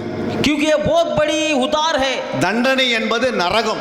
दंड जो है नरक है। அப்ப உங்க வீட்டுல இருக்கிறவங்க கேட்பாங்க, कोई पूछेगा आपसे, நம்ம வீட்டுல ஆகாரம் இருக்கிறது, आपके घर में क्या है? கார் இருக்குது, गाय है, எல்லா வசதி இருக்கிறது, सब कार सब है, ஏன் நீ கவலையா இருக்கிற அப்படின்னு क्यों நம்மள तुम கேட்பாங்க. चिंता कर रहा है?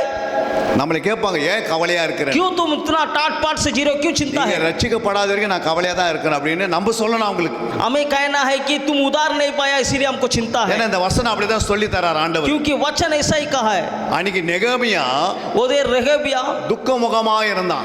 दुख के चेहरे के साथ था। ராஜா கேட்கற, ஏன் நீ துக்க முகமா இருக்கிற? राजा पूछता है क्यों तू दुखी है? உனக்கு எல்லா வசதி இங்க வச்சிருக்கிறனே, तुझे तो सारी मैं सुविधाएं दिया है, ஏன் துக்க முகமா இருக்கிற? फिर क्यों तू दुखी है? அப்ப அவர் சொல்றாரு, उस वक्त वो कहता இந்த है சரீர துக்கம் எனக்கு இல்ல, ये शारीरिक दुख नहीं है, ஆவிக்குரிய துக்கம் ஒன்று இருக்கிறது. मुझे आत्मिक दुख है। என்னுடைய இஸ்ரவேல் தேசத்துல मेरे इजराइल देश அலகு இடிக்கப்பட்டிருக்கிறது. वो शहरपना ढा गई है, அந்த அலகத்தை கட்டி நிறைவேற்ற விடாவிட்டால் वो शहरपना को बनाने का लिए நான் அது வரைக்கும் துக்கமா இருப்பேன். मैं दुखी हूँ। ஐயோ அப்படின்னு ராஜா உடனே சொல்றாரு, तो राजा बोलता अच्छा ये बात है, நான் என்ன செய்யணும்? मैं क्या करना है? ஆனா நெகேமியா அதுக்காக ஜெபம் பண்ணினான். नहम्याह उसके लिए प्रार्थना किया। கர்த்தர் ராஜா உள்ளத்துல பேசினார். राजा के मन में परमेश्वर கர்த்தர் அலங்கத்தை கட்டி நிறைவேற்றினார். परमेश्वर शहरपना बनाने के लिए सहायता நாம் की। தேவனுடைய பிள்ளைகள் हम परमेश्वर के बच्चे लोग ரட்சிக்கப்படாதவர்களுக்காக துக்கப்பட்டுக்கிட்டே இருக்கணும். जो उधार नहीं पाए उनके लिए हमें वंच दुखी होकर प्रार्थना करना है। ரட்சிக்கப்பட்டவர்களுக்கு முன்னாடி சந்தோஷமா இருக்கணும். उधार पाने के बाद आनंद रहना है। ஆனா ரட்சிக்கப்படாத ஒரு மனுஷனை நீங்க பார்க்கும்போது जब बिना उधार पाए एक व्यक्ति को हम देखते हैं, அவங்களுக்கு முன்பாக उसके समूह அந்த ஆத்மா தண்டனையில தப்பணும்னா उसका आत्मा दंड से बचना है तो நீ கவலைப்படு. आप चिंता कीजिए। எதுக்கு கவலைப்படக்கூடாது? किस लिए चिंता नहीं करना? பிலிப்பியர் 4:6 சொல்கிறது. यहाँ में लिखा है பிலிப்பியர் 4:6 फिलिपियों का 4:6 में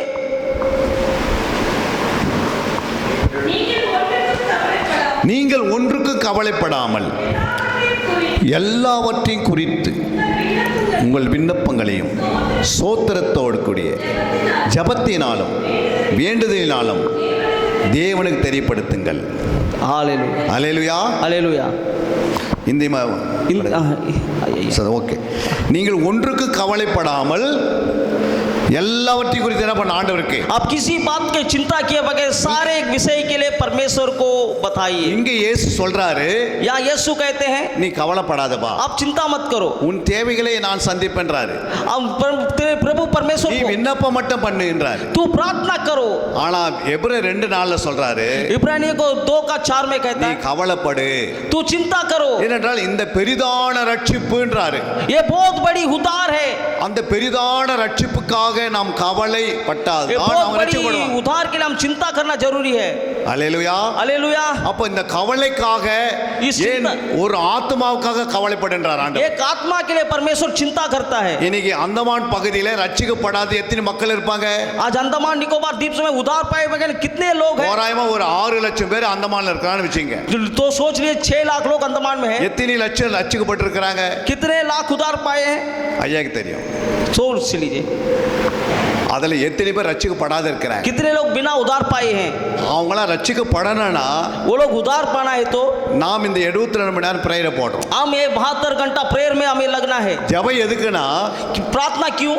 தேவனுக்கு நம்ம தெரிவிக்கப்படுறோம். परमेश्वर को हम बातें बताना है. இந்த பட்டணத்தில் ஆவிகளை சுத்திகரித்து அதை விடுதலாக்க போகிறோம். ये दुष्ट आत्मा को इस शहर से भगाकर यहाँ पवित्र ஒரு कर, வேலி அடிக்க போகிறோம் பட்டணத்தில். यहाँ हमें एक இந்த बगीचा बांध रहे हैं. 72 மணி நேரம் बाड़ा நம்ம बांधना ஜெபம். है 72 घंटे का. பரலோகத்திலிருந்து ஒரு அக்னி இறங்கி வரும். அந்த மாதிரி स्वर्ग பகுதி से एक आग उतर कर आना है. நம்ம ஒரு ஒரு ஒரு ஒரு 3 மணி நேரம் ஜெபிக்கல, हम 3 घंटा ही नहीं कर रहे हैं. ஒரு ஜாமம் ஜெபிக்கல, एक रात भर नहीं करते हैं. 24 ஜாமம் ஜெபிக்க போகிறோம். हम 72 घंटा प्रार्थना करने இந்த वाले. ஜெபம் ஏறெடுக்க ஏறெடுக்க ஏறெடுக்க जितने भी ये प्रार्थना ऊपर उठती है, பரலோகத்திலிருந்து ஒரு அக்னி இறங்கி வரும். स्वर्ग से एक आग उतर कर आएगी. இந்த பட்டணத்து மேல் இறங்கி வரும். ये शहर पर आना है. அது இந்த இடத்துல இறங்கி वो इस जमीन पर उतर कर இங்கிருந்து ஸ்பிரிட் ஆகி यहाँ भर कर फैल कर அப்படியே அந்த ஆவிகளை துரத்தி வெளியே கொண்டு போயிடும். वो दुष्ट आत्मा को यहाँ से भाग ஒரு निकालना है. வாஷ் அவுட் பண்ணும், வாஷ் அவுட். यहाँ में एक पवित्र होना है जगह. அப்பதான் ஆத்மா ஆதாயப்படுத்த முடியும். तभी हम भवन बना सकते हैं. அப்போ உங்களுடைய துக்கம் அவங்களுக்கு தெரிய ஆரம்பிச்சிடும். और तो आपको दुष्ट आत्मा मालूम चल जाए. கிறிஸ்துவன் என்றால் யாருன்னு தெரிய வந்துடும். तो मसीह लोग कौन है मालूम हो ஓ जाएगा. கிறிஸ்துவ என்றால் ஆத்மாவை ரட்சிப்பு நடத்தி பரலோகத்தில் சேர்க்கிறவங்க தான் அவங்களுக்கு தெரிய வரும். मसीह लोग कौन है? आत्माओं को उतार करके स्वर्ग ले जाने वाले हैं. ஏன்னா ஜெபம் என்பது ऐसे ही बात. ஒரு பக்கம் குருடருடைய கண்ணை திறக்குது, एक दो का अंधकार है, ஒரு பக்கம் தேசத்தை சுத்திகரிக்குது, एक साइड देश को शुद्ध करता है, மறுபக்கம் ஆத்மா ஆதாயப்படுத்துது. एक साइड देखते आत्माओं को ஒரே जीता है. டைம்ல 3 வேளையும் நடக்கிறது. ऐसे ही होता है प्रार्थना. எத்தனை பேர் அதை விசுவாசிக்கிறீங்க? आमीन. அதுக்கு தான் ஆண்டவர் நம்மளை கொண்டு வந்து உட்கார வைத்திருக்கிறார். इसीलिए परमेश्वर यहाँ आपको कड़ा बैठा है. ஜெபிப்பதற்கு 1,00,000 பேர் வேணும்னு அவசியம் கிடையாது. ज्यादा लोगों की नहीं. 10 பேர் இருந்தால் 2 பேர் இருந்தால் 3 பேர் இருந்தாலும் ஜெபம் பண்ணிடலாம். 10 दिन 2 या 3 होने से भी सुनेगा प्रभु. 2 அல்லது 3 பேர் எங்க கூடி இருக்கிறார்களோ 2 या 3 जन जहाँ इकट्ठा होते हैं, கர்த்தர் அங்க இருக்கிறாரு. परमेश्वर उनके मध्य में है. 72 மணி நேரம் பிரேயர்ல यहाँ 72 घंटे का प्रेयर में சில நேரத்துல அந்த அந்த ஆரம்ப நேரத்துல ஃபுல்லா உட்காருவாங்க. कुछ जगह बहुत ज्यादा लोग बैठते हैं.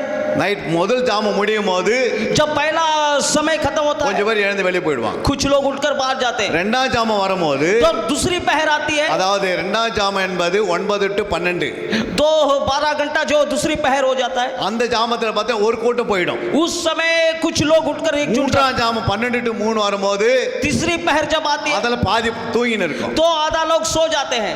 கடைசி ஜாமம் தான் சத்துரு போராடுவான். उसी समय जो है शैतान लड़ना चाहता है. யாக்கோபு ஆரம்ப ஜாமம் போராடல பிசாசு. आधा आरंभ की नाम में शैतान नहीं भागे. அவன் மனிதனிடத்தில் தேவனிடத்தில் போராடினான். वो देखिए मनुष्य और परमेश्वर से लड़ा அது करके. எந்த ஜாமம்? वो कौन से पहर था? நான்காவது ஜாமத்துல. चौथा पहर था. நான்காவது ஜாமத்துல தான் சத்துரு அதிகமா போராடுவான். चौथी पहर में शैतान बहुत लड़ता है. நான்காவது ஜாமத்துல தான் ஆண்டு சொன்ன அதிகாலை எழுந்து ஜெபம் பண்ண சொல்லி. परमेश्वर इसीलिए प्रातः काल उठकर प्रार्थना करो. ஏனென்றால் பிசாசு தெரியும். शैतान को समय मालूम है. முதல் ஜாமத்துல நேரத்தை ஃப்ரீயா விட்டுருவான். पहला पहर में छोड़ देता है, ரெண்டாவது ஜாமத்தை ஃப்ரீயா விடுவான். दूसरा पहर भी छोड़ देता ஆனா है. மூணாவது நாலாவது வரும்போது जब तीसरी और चौथी पहर आती है, கரெக்டா அவங்கள தூக்க மயக்கத்தை கொண்டு வந்துருவான். वो नित्य नींद ला देता है. கெத்செமனே தோட்டத்துல गेत्सेमनी बाग में சீசர்கள் எப்போ தூங்கினார்கள்னா चेले लोग कब सोए? மூன்றாம் ஜாமத்துல தூங்கினார்கள். तीसरी पहर में सो गए. ஆண்டவர் சொன்னாரு प्रभु ने कहा 1 மணி நேரம் ஜெபம் பண்ணனாரு. 1 घंटे प्रार्थना करो. அந்த 1 மணி நேரம் அவங்கள ஜெபிக்க முடியாதனால वो 1 घंटा वो प्रार्थना नहीं कर सका. சோதனைக்காரன் வந்தால் वो जो परीक्षा लेने वाला आया, அவங்களை நிர்வாணப்படுத்தினால் उनको नंगा किया. அவங்க நிர்வாணமாய் ஓடினார்கள். एक नंगा होकर भाग गए वो लोग. நிர்வாணம் வருவதற்கு காரணம் என்ன? नंगा सुबह का होता है, ஜெப ஆவி போயிடுச்சு அவங்க. प्रार्थना की आत्मा चला गया. ஆண்டவர் நம்மோட சொல்லி கொண்டிருக்கிறார். आज प्रभु कहता है நாம் 4 ஜாமம் உட்காரணும். हम चारों पहर बैठना है. தேவ பாதத்துல என்னதான் வந்தாலும் பார்க்கணும். प्रभु के चरणों में बैठना है. எஸ்தர் சொல்றாங்க, एस्तर कहते हैं நான் சத்தாலும் சாகுறேன், मैं मर भी जाऊंगी, நான் ராஜாவுக்கு முன்னாடி போய் நிற்பேன். मैं राजा के सम्मुख खड़े ஒரு हो. வைராக்கியம் வரணும்ன்றார். वो हमारे एक जिद आना है, தானியேலுக்குள்ள ஒரு பாரம் இருந்தது. एक बोझ आना है. 70 வருஷம் முடிஞ்சிச்சு. खत्म हो गया सब, வாக்குத்தத்தம் நிறைவேறிச்சு. वादाएं पूरी हुई, ஆனா ஜனங்கள் விடுதலை ஆகல. लोग छुटकारा नहीं पाए. அங்க தானியேல் 9ஆம் அதிகாரம் ஃபுல்லா வாசிக்கிறோம். दानियल 9 में हम पढ़कर देखते हैं. அங்க தானியேல் மறுபடியும் 21 நாள் ஜெபத்தை ஏறெடுக்கிறார். दानियल फिर 21 दिन का प्रार्थना करता है, உபவாசத்தோடும் उपवास के साथ, கண்ணீரோடும் पानी आंसू के இரவு साथ ஜெபத்தோடு ஏறெடுக்கிறார். प्रार्थना करता है. அந்த ஜெபத்தை நிறைவேற்றும் பிறகு தான் ஜனங்கள் விடுதலை ஆகுறாங்க. वो प्रार्थना करने के बाद लोगों को छोड़ता है. வாக்குத்தத்தம் எப்போ நிறைவேறும் என்றால் वादा कब पूरा होता है? அப்போஸ்தலர் அப்போஸ்தலர் 1:5 வாசிக்கிறோம். प्रेरितों का काम 1:5 पढ़े। பிதாவின் வாக்குத்தத்தம் வர வரைக்கும் காத்திருந்தார் ஆண்டவர். वो वादा के लिए लोग इंतजार करते हैं। அவர்கள் எத்தனை நாள் காத்திருந்தார்கள்? किस लिए वो लोग इंतजार थे? 10 பகல் 10 இரவு காத்திருக்கிறாங்க. वो लोग की वाचा के लिए इंतजार में थे। வாசித்து பாருங்கள் 1:5. 1:5 पढ़िए।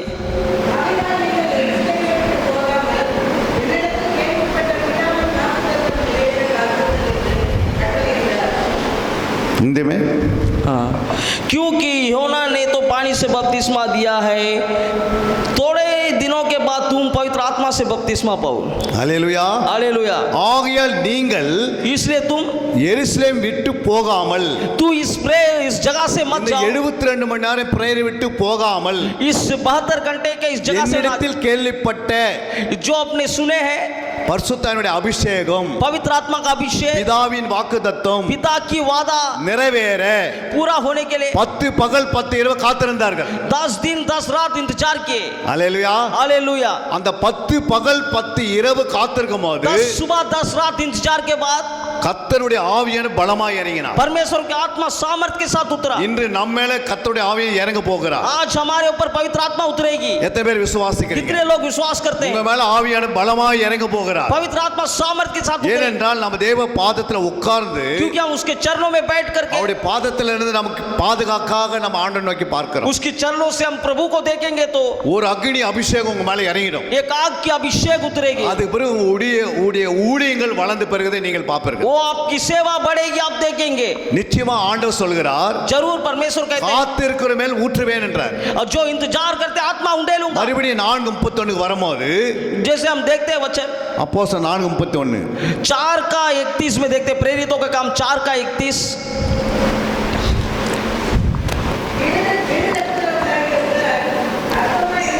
இல்ல 4:31 அவர்கள் ஜெபம் பண்ணின போது அவர்கள் கூடியிருந்த இடம் அசைந்தது, அவர்கள் எல்லாரும் பரிசுத்த ஆவியினால் நிரப்பப்பட்டு தேவ வசனத்தை தைரியமாய் சொன்னார்கள். जब वे प्रार्थना कर चुके थे तो वह स्थान जहां वे इकट्ठे थे हिल गया और वे सब पवित्र आत्मा से परिपूर्ण हो गए और परमेश्वर का वचन यहाँ से सुनाते रहे। சபைக்கு பயங்கரமான உபத்திரம், परमेश्वर कलीसिया में बहुत तकलीफ, பயங்கரமான துன்பங்கள் வந்துச்சு, बहुत क्लेश आ गई कलीसिया, பயங்கரமான போராட்டம், बहुत ही तकलीफ आ गई कलीसिया। வசனமே பேசக்கூடாதுன்றாங்க, परमेश्वर के नाम मत लेना, ஜெபம் பண்ணக்கூடாதுன்றாங்க. प्रार्थना नहीं करना।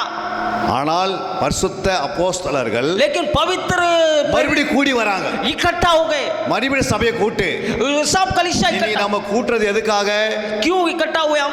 மறுபடியும் கர்த்தர் சபையை எழுப்புறார். दोबारा कलीसिया खड़ा करता प्रभु। ஏன்னா சபைக்கு தேவை ஜெப ஆவி, प्रार्थना की आत्मा कलीसिया को जरूरी है। விண்ணப்பத்தின் ஆவி, वो प्रार्थना निवेदन की आत्मा, வேண்டுதல் ஆவி, वो प्रार्थना की आत्मा, மன்றாடத்தின் ஆவி, वो गिड़गिड़ाहट की आत्मा, அந்நீரின் ஜெப ஆவி, आंसू की प्रार्थना की आत्मा, கதறி ஜெபிக்கிற ஆவி, वो भगाने वाली दुष्ट आत्माओं को, முழங்கால் ஜெப ஆவி, वो प्रार्थना की आत्मा, பகல் ஜெப ஆவி, वो दुष्ट आत्मा भगाने, இரவு ஜெப ஆவி विरोध करने वाली दुष्ट आत्मा சபைக்கு को தேவை. இப்போ हमारे लिए अभी चाहिए, இப்போ அறுவடை மிகுதி. अभी हमें चाहिए। இப்போ ஆண்டவர் சொல்றாரு, अभी प्रभु कहते நம்ம हैं காத்திருப்போம், हम इंतजार रहेंगे, விசுவாசோட இருப்போம், विश्वास में रहेंगे। நான் உன்மேல் ஊற்றுவேன். मैं आत्मा उंडेलूंगा, पवित्र आत्मा அவர் ஊற்றுவார், वो उंडेलेगा आत्मा। எடுத்த பிறகு ஊற்ற முடியாது. 8 जन है, ஆரம்பக்கா எப்படி இருக்கும்? அற்பமா இருக்கும். आरंभ हो सकता है एक निश्चय से, நம்ம ஜெபத்தை ஆரம்பிக்கும் போது கொஞ்சம் ஆரம்பமா அற்பமா இருக்கும். आरंभ हो सकता है शुरुआत कमजोर हो, ஆனால் முடிவோ சம்பூரணமா மாறும். हमारी अंत पूर्णता होगी, முடிவோ சம்பூரணமா மாறிடும். पूर्ण संपूर्णता में होगी। நம்ம மேல அப்படிப்பட்ட ஒரு அபிஷேகத்தை கர்த்தர் கொடுப்பார். परमेश्वर अंत में हमें अभिषेक देगी। இங்க வந்திருக்கிற அத்தனை பேர் மேல ஒரு அபிஷேகத்தை கர்த்தர் यहाँ கொடுப்பார். आए हुए हर एक के ऊपर अभिषेक परमेश्वर நாம் देगा। தேவ பாதத்திலே உட்கார்ந்து காத்திருப்போம். हम उसके चरणों में बैठे रहेंगे, इंतजार। அவர்கள் ஜெபம் பண்ணின போது தேவ ஆவியின் அளவில்லாமல் वो ஊற்றினார். लोग प्रार्थना में इकट्ठा थे तो पवित्र आत्मा बहुत ऐसे उड़ने இங்க இருக்கிற लगा। அத்தனை பேரும் ஒரு பசிதாக இருக்கிறது. वहाँ में पवित्र आत्मा उठने लगा। இங்க இருக்கிற மேல் ஒரு பசிதாக ஆவி ஜெப ஆவி இருக்கிறது. यहाँ में बैठे हुए को प्रार्थना की आत्मा है, கர்த்தர் அவர் மேல ஊற்றுவதற்கு ஆயத்தமா இருக்கிறார். परमेश्वर उनके ऊपर उंडेलने वाले हैं। இந்த 72 மணி நேரம் பிறகு ஒரு வல்லமை பரிசுத்த ஆவியான வல்லமை நாம் பார்க்க முடியும். अब ये 72 घंटे में परमेश्वर की पवित्र आत्मा की நீங்கள் सामर्थ, புறப்பட்டு போய் எங்க கை வைக்கிறீங்களோ விடுதலை தான் உண்டா. अब जहाँ कहीं भी किसी के ऊपर हाथ रखेंगे अद्भुत होगा। சென்னையில 2 பிள்ளைகள் இறந்து விட்டாங்க செங்கல்பட்டுல. चेंगलपट में चेन्नई में 2 बच्चे लोग मर गए। அப்பொழுது நான் சொன்னேன், तब मैंने कहा அவங்க கதறாங்க தாய் தகப்பன், ये नहीं है? அவங்க தாய் தகப்பன் அழுறாங்க. उनके लिए लो रहे माता पिता, நாங்கள் சொன்ன ஜெபம் பண்ணி मैंने कहा प्रार्थना करें। நீங்கள் வீட்டில் போய் பாருங்க, अब घर जाकर देखे 2 பிள்ளையும் உயிரோடு இருக்கும். दोनों बच्चे जिंदे रहेंगे। கர்த்தர் அந்த 2 பிள்ளைகளை உயிரோடு எழுப்பினார். परमेश्वर उन दोनों बच्चों को जिंदा खड़ा किया, தாய் தகப்பனிடத்தில் கொடுத்தார். उनके माता पिता के हाथ में दे அந்த दी। பிள்ளைகள் மேய்ப்பனோட வந்து பிரதிஷ்டை பண்ணினார்கள். वो लोग अपने सेवक के साथ आके बच्चों को सेवा के लिए அந்த प्रतिष्ठित किए। பிள்ளையை தேவனுடைய ஊழியத்துக்கு அர்ப்பணித்தார்கள். वो अर्पण किए सेवा के लिए उन बच्चों को। ஜெபம் எல்லாவற்றையும் செய்துவிடும். पर प्रार्थना सब कुछ काम करके पूरा ஜெப करती है। ஆவி எல்லாத்தையும் விடுதலாக்கிடும். प्रार्थना की आत्मा सबको छुटकारा देता है, தொடாமே விடுதலாக்கும். वो छुटकारा होगा। நீங்க இங்க ஜெபம் பண்ணுவீங்க, आप यहाँ प्रार्थना करेंगे, அங்க இருக்கிற மினிஸ்டர் ரட்சிக்கப்படுவாங்க. वहाँ का मिनिस्टर जो उधार पाए। நீங்க இங்க ஜெபம் பண்ணுவீங்க, आप यहाँ प्रार्थना करेंगे, அங்க இருக்கிற நீதித்துறை ரட்சிக்கப்படும். वहाँ का जज जो हो उधार पाए। கர்த்தருடைய வல்லமை நீதித்துறைக்குள்ளும் போவோம், वहाँ के न्यायियों के पास परमेश्वर का சமூக सामर्थ्य, நலத்துறைக்குள்ளும் போகும். जो मिनिस्टर है उसके पास भी जाएगा। இந்த பகுதியில் எல்லா விக்கிரத்தின் ஆவி துரத்தும். यहाँ जो भी मूर्तियां हैं उसके सामूह தேவனுக்கு முன்பாக யாரும் ஒன்றுமே பண்ண முடியாது. परमेश्वर के सम्मुख कुछ नहीं कर सकता। அதனால தான் கர்த்தர் நம்மை ஒரு அக்னி ஜுவாலியாக ஏற்படுத்த போகிறார். इसीलिए परमेश्वर ऐसा हमें खड़ा करने वाले आग ஒரு से யுத்த வீரனாக, एक योद्धा के समान, ஒரு ஜாமக்காரனாக, एक जामनकार ஒரு के समान, பரிசுத்த ஒரு சீசனாக உருவாக்க एक पवित्र चेले के समान खड़ा करने वाले हैं। எத்தனை பேர் அது விசுவாசிக்கிறீங்க? कितने लोग इन बातों को विश्वास உன்னை करते கொண்டு ஆண்டு சொல்லுகிறார், हैं? आज உங்களை परमेश्वर கொண்டு சொல்லுகிறார், आपसे कहते हैं இங்க வந்து போறது வெறுமைக்காக அல்ல, आप यहाँ बेकार नहीं में, உங்களுடைய ஊழியத்தின் அளவுகோல் பெருகுவதற்காக, आपकी सेवा की स्तर बढ़ने वाली है, உங்களுடைய வேத வசனம் பெருகுவதற்காக, आपकी देश की सीमाएं बढ़ेगी, உங்களுடைய ஜெப ஜீவன் பெருகுவதற்காக, आपकी प्रार्थना की जीवन बढ़ेगी, உங்களுடைய ஐஸ்வர்யம் பெருகுவதற்காக, आपकी धनी बढ़ने के लिए नहीं, ஆத்மா பெருகுவதற்காக, आत्मा बढ़ने के लिए, आत्मा உங்களுடைய தேவைகள் பெருகுவதற்காக आपकी जरूरतें बढ़ने के लिए எல்லாவற்றையும் ஆண்டு கொடுத்துறாரு. सब कुछ परमेश्वर दे देते हैं। அவர் ஐஸ்வர்யம் உள்ள தேவன். वो धनी परमेश्वर है। அங்கே கொலோசர் 2 10 வசனம் வாசித்து பாருங்க. कोलोसियों का 2:10 कहता है, கொலோசர் 2:10. कोलोसियों का 2:10 पढ़िए कोई।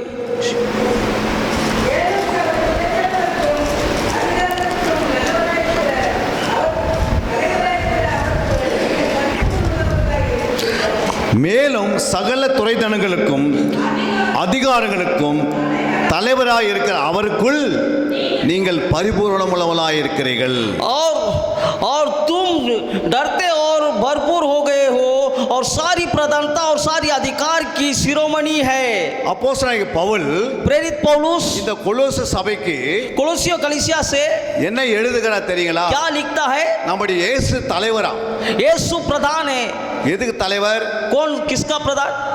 துறைதனங்களுக்கு தலைவர், सारी अंधकार की शक्तियों के ऊपर, எல்லா அதிகாரங்களுக்கு தலைவர். सारी अधिकारियों के ऊपर नेता है यीशु। அதாவது நம்முடைய தேசத்துல 3 துறைதனங்கள் இருக்கிறது. 3 जो अधिकारे हैं हमारे देश में, 3 அதிகாரங்கள் இருக்கிறது. 3 अधिकारे हैं। ஒன்று एक மத்திய துறை, मध्य சென்ட்ரல் கவர்மெண்ட். सेंट्रल गवर्नमेंट देखते हैं। இரண்டாவது மாநில துறை, दूसरे देखते हैं प्रांतों के सरकार, ஸ்டேட் கவர்மெண்ட். स्टेट गवर्नमेंट बोलते हैं। மூன்றாவது தனியார் துறை, देखिए दिखता है जो हम देखते हैं பிரைவேட் கம்பெனி. इनके हाँ பிரைவேட் प्राइवेट द्वार केंद्र। இது சொல்றாரு இங்க, यहाँ कहते हैं எல்லா துறைதனங்களுக்கும் நான் தலைவர். सारे प्रधान के अधिकार है करके कहते हैं। ஒன்னு மத்திய துறை, एक है कि सेंट्रल गवर्नमेंट, மாநில துறை, देखिए स्टेट गवर्नमेंट, தனியார் துறை. देखिए प्राइवेट எல்லா நாடுகளிலும் இது இருக்கிறது. सारे जगह पर शासन है। நம்முடைய உலகத்துல எல்லா நாடுகளிலும் இந்த துறை இருக்கிறது. सारे देश में ऐसा एक अधिकार இது है। யார் தலைவர்? इस सब का अधिकार कौन है? अधिकारी இயேசு தான் தலைவர். यीशु ही सब का प्रधान है। யார் விசுவாசிக்கிறாங்களோ, जो विश्वास करते हैं, யார் அதை நம்பிக்கை जो பெறுகிறார்களோ, उस पर भरोसा करते हैं, கர்த்தர் அவர்களுக்கு தலைவராகவே இருப்பார். प्रभु उनके ऊपर प्रधान है। இன்னொரு 3 அதிகாரம் இருக்கிறது. 3 अधिकार है और एक என்னென்ன அதிகாரம் இருக்கிறது? क्या क्या अधिकार है?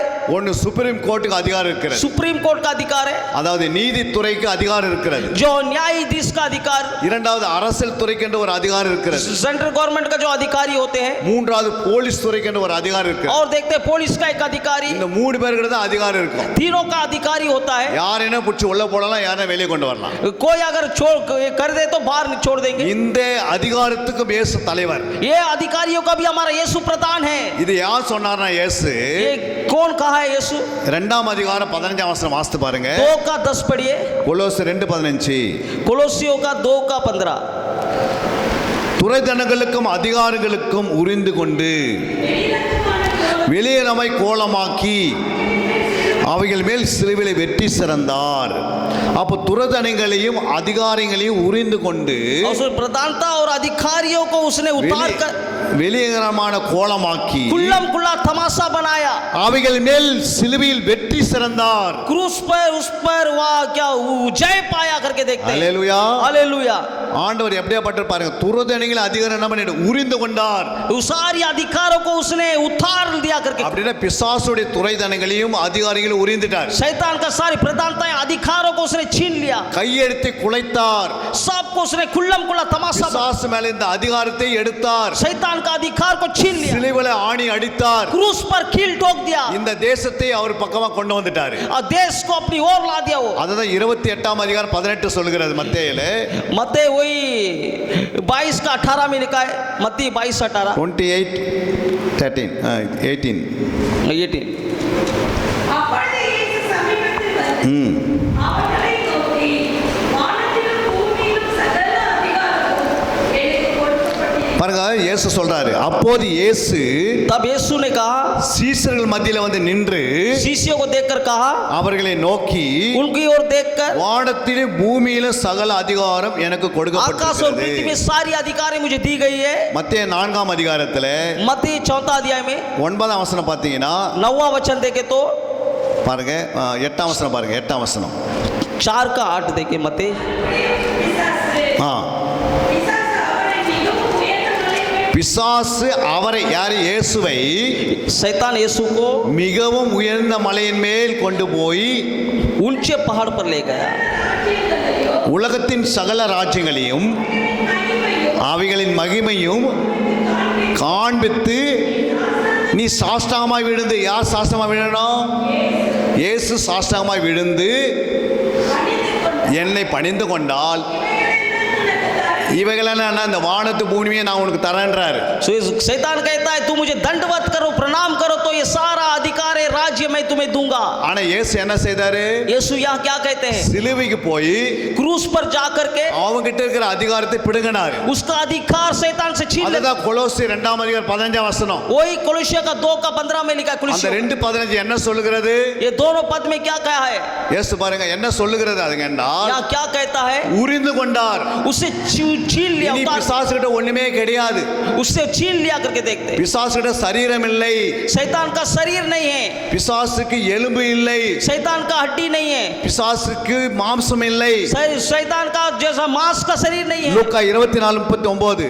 लूका 11 का 24 का 11. लूका 24 का 11. 24:39. லூக்கா 24:39.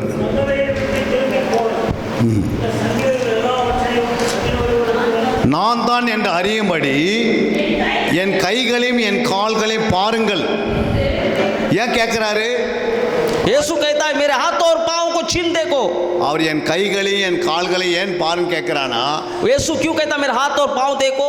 அவர் உள்ள வந்து நிற்கும் போது இவங்க ஆவேசம் சொல்றாங்க, वो लोग जब यीशु अंदर आए, उनके बीच वो लोग का आत्मा आ गई, दुष्ट आत्मा. பயப்படுறாங்க. चेले लोग डर रहे हैं. இயேசு மரித்து உயிர்த்தெழுந்து வந்து அங்க நிக்கிறாரு. यीशु मरकर जिंदा होकर उनके बीच में खड़े हैं. அவர் சொல்றாரு, என் கைகளை பாரு, यीशु कहता है, मेरे हाथ देखो, எனக்கு கால்களை பாரு, मेरे पाँव देखो, என்னை தொட்டு பாரு. मुझे छू कर देखो. அப்படி சொல்லிட்டு என்ன சொல்றாங்க या कह कर क्या कहता है? பாருங்க, அங்க என்ன சொல்ற பாருங்க, या நீங்கள் காண்கிறபடி எனக்கு மாம்சமும் எலும்புகளும் உண்டாயிருக்கிறது போல ஒரு ஆவிக்கு இராதே என்று சொன்னார். ஹல்லேலூயா. हालेलुया. அப்போ பிசாசுக்கு என்ன இல்லை? शैतान का क्या नहीं है? மாம்சம் எலும்புகள் இல்லை. उसका मांस शरीर नहीं, हड्डी அப்போ नहीं. மாம்சம் எலும்பு எங்க போச்சு பிசாசுக்கு? शैतान का हड्डी और मांस कहाँ गया? சிலுவையில நசுக்கிறாரு, इस क्रूस पर उससे कील ठोक दिया, அதிகாரத்தை பிடுங்குறாரு. अधिकारों को छीन लिया. அங்க ஏதேன் தோட்டத்திலே அதிகாரத்தை அவன் என்ன பண்ணா? ஆதாமை ஏமாத்தி பிடுங்கினான். वहाँ अधिकार को एदेन वो वाटिका में आदम हव्वा से शैतान அது छीना. முந்தின ஆதாமு. वो ये है नया आदम. ஆனா பிந்தின ஆதாமுக்கு அந்த வேலை जो செல்லாது. उसके बाद जो आदम आया वो இயேசு எல்லாத்தையும் பிடிக்கிறார். यीशु सारी अधिकार छीन लिया, அது மேல முத்திரை போட்டார். उस पर मोहर लगा दिया। இப்போது வானம் யாருடையது? अब ये शासन किसका है? ஆண்டவருடையது. प्रभु का शासन है। பூமி யாருடையது? धरती किसका है? ஆண்டவருடையது. परमेश्वर का शासन நாம் है। யாரு? हम कहाँ है? நம்ம பரலோக துறைதான உள்ளவர்கள். हम परमेश्वर स्वर्ग के लोग हैं, நம்ம பூமிக்குரியர் அல்ல. हम धरती के लोग नहीं हैं। இது டெம்பரரி வாழ்க்கை. ये परमेश्वर का वादा है। இந்த வாழ்க்கை நிரந்தரமான அல்ல. ये जीवन निरंतर नहीं है। நமக்கு ஒரு நித்திய வாழ்க்கை இருக்கிறது. हमारा एक अनंत काल का जीवन है। அது இயேசு சிலுவையின் வழியா நமக்கு கொடுத்திருக்கிறார். हमारा यीशु क्रूस के जरिए वो जिंदगी दिया அதனால है। இயேசு சொன்னார், इसीलिए यीशु ने कहा, வானத்திலும் பூமியிலும் சகல அதிகாரம் எனக்கு கொடுக்கப்பட்டிருக்கிறது. आकाश और पृथ्वी का सारा अधिकार मुझे दिया நீங்கள் गया। புறப்பட்டு போங்க, अब निकल कर जाओ, சகல ஜாதியை சீசராக்கிடுங்க. सारी जातियों को அப்ப सुसमाचार, சகல ஜாதியை சீசராக்க முடியும். सारी जातियों के पास जाओ। முடியாது ஒன்றுமே இல்லை. कुछ अनहोना नहीं है, இயேசு சொன்னதை நிறைவேற்றுவார். सब कुछ यीशु पूरा அவரால் करेगा, ஆகாத காரியம் ஒன்றுமே இல்லை. सब कुछ करेगा वो। கர்த்தர் நம்மை அதுக்காக தான் உண்டாக்கி இருக்கிறார். परमेश्वर इसीलिए तैयार किया है, அதனால தான் உங்களை என்னையும் பிடித்து வந்து உட்கார வச்சிருக்கிறார். इसीलिए आपको और मुझे यहाँ बैठा है, நம்மை கொண்டு பெரிய காரியத்தை செய்வதற்கு. हमारे द्वारा महान कार्य करने। பிசாசுக்கு शैतान को இயேசு நாமம் சொன்னாவே போதும். यीशु का नाम सुने तो बस है இயேசு उसे। நாமத்தினால போனா போயினே இருக்கும். यीशु के नाम से तुम निकल गए तो निकल जाएगा, இயேசு நாமத்தை கட்டினா கட்டப்படுவான். यीशु के नाम कहे तो भाग जाएगा, இயேசு நாம துரத்தினா துரத்தப்படுவான். यीशु का नाम जो है तो छोड़ देगा। ஏன்னா இயேசு நாமமே போதுமானது. यीशु का नाम काफी है। எத்தனை பேர் விசுவாசிக்கிறீங்க? कितने लोग विश्वास करते हैं? இரண்டாவது சொல்றார் ஆண்டவரே, दूसरी बात परमेश्वर ने எபேசு 6ஆம் அதிகாரம் इफिसियों छठा दिया है, 13 13 6 का 12 पढ़िए। इफिसियों 6:13 6 का 12 पढ़िए। इफिसियों 12 வாசிங்க. 12 6 का। ஏனெனில் மாம்சத்தோட ரத்தத்தோடும் அல்ல, துரைதனங்களோடும் அதிகாரங்களோடும் இப்பிரபஞ்சத்தின் அந்தகார லோகாதிபதிகளோடும் வானமண்டலங்களில் உள்ள பொல்லாத ஆவிகளின் சேனைகளோடும் நமக்கு போராட்டம் உண்டு. क्योंकि हमारा यह मल युद्ध लहू और मांस से नहीं, परंतु प्रधानों और अधिकारियों से और संसार के अंधकार के हकीमों से और दुष्ट आत्मा की आत्मिक सेनाओं से है जो आकाश में है। அல்லேலூயா. हालेलुया। நமக்கு மாம்சத்தோடும் ரத்தத்தோடும் போராட்டம் அல்ல. मांस और शरीर के साथ हमारा युद्ध नहीं है। மாம்சமும் ரத்தமும் படையேற்பட முடிஞ்சாச்சு. मांस और शरीर पुराना नियम में समाप्त, அங்க பல்லுக்கு பல் முடிஞ்சிச்சு. पुराना नियम में दांत का दांत, आंख அங்க का। யுத்தம் நடந்து நடந்து நிறைய பேர் செத்து இருக்கிறாங்க. वहां में युद्ध हुआ, बहुत लोग मर गए। அந்த யுத்தம் நமக்கு கிடையவே கிடையாது. अभी वहां में युद्ध यहाँ में नहीं है। ஏன்னா பிசாசு இப்ப ஆவியா இருக்கிறான். शैतान अभी आत्मा बन गया। அன்னைக்கு லிட்டரா வந்தவன் இன்னைக்கு ஆவியா வந்துட்டான். वहां में मनुष्य शरीर में था, या आत्मा में आ गया। இன்னைக்கு அவன்கிட்ட ஒரு ஆவி மட்டும் தான் இருக்கிறது. उसके पास एक व्यक्ति है, वो அவனுக்கு துரைதனங்கள் இருக்கிறது. उसके अंदर वो एक शक्ति है, அவனுக்கு அதிகாரம் இருக்கிறது. उसको भी एक अधिकार है। எப்படி உலகத்துக்கு துரைதனங்கள் அதிகாரம் இருக்கிறது போல जैसे संसार में प्रधान अधिकार है, பிசாசுக்கு துரைதனங்கள் அதிகாரம் இருக்கிறது. शैतान को भी ऐसे अधिकार हैं। அப்ப பிசாசுடைய துரைதனம் என்ன? शैतान की जो ये दुष्ट विश्वास आत्मा क्या अधिकार है, है, शक्ति, उसकी प्रधानता क्या है? பிசாசு துரைதனம் என்னன்னா, शैतान को क्या है? இன்னைக்கு தமிழ்நாட்டில் மட்டும் 34 மதுபான ஃபேக்டரி இருக்கிறது. इंडिया फैक्ट மதுபான ஃபேக்டரி. जो शराब की दुकानें तमिलनाडु में है ज्यादा से ज्यादा। அந்த 34 ஃபேக்டரி மனிதனுடையதா, ஆண்டவருடையதா, பிசாசுடையதா? वो 34 फैक्ट्री शराब की परमेश्वर का या शैतान का? बोलिए। இந்த 34 ஃபேக்டரி அவனுடைய துரைதனங்கள். सारी 34 से उसके अधिकार में है। விபச்சார கூடிகை இருக்கிறது, जो व्यभिचार की जगह है, வேசித்தன கூடிகையும் இருக்கிறது. वो वेश्यावृत्ति भी है। அது யாருடையது? वो किसका है? பிசாசுடையது. शैतान का है। அதெல்லாம் யார் துரத்துறது? उसे कौन काम करते हैं? அதிகாரம் நம்மகிட்ட கொடுத்துட்டு अधिकार हमें देकर அந்த அதிகாரத்தை நம்ம பயன்படுத்தினா அவன் நம்மளே துரத்துவான். वो अधिकार हम उपयोग नहीं करते, वो हमें मार देगा। அதுதான் ஆண்டவர் சொல்றாரு, यही प्रभु कहते हैं। பிசாசு துரைதனங்களோடும் அதிகாரங்களும் போராட்டம் உண்டு. प्रधानता या अंधकार की शक्तियों से आपका मलयुद्ध है। அந்த போராட்டம் தான் இந்த 72 மணி நேரம் போராட போகிறோம். यही 72 घंटे का यही प्रार्थना होगा। 72 மணி நேரம் போராடனா பிசாசோட நிலைமை என்ன ஆகும்? 72 घंटे हम युद्ध करें तो शैतान का क्या हाल होगा? देखिए, அலர்ஜி உண்டாகி இடத்தை விட்டு போயிடுவான். वो परेशान होकर डगमगाकर भाग जाएगा। ஏன்னா துதி, स्तुति, ஜெபம், प्रार्थना, சத்தியம்.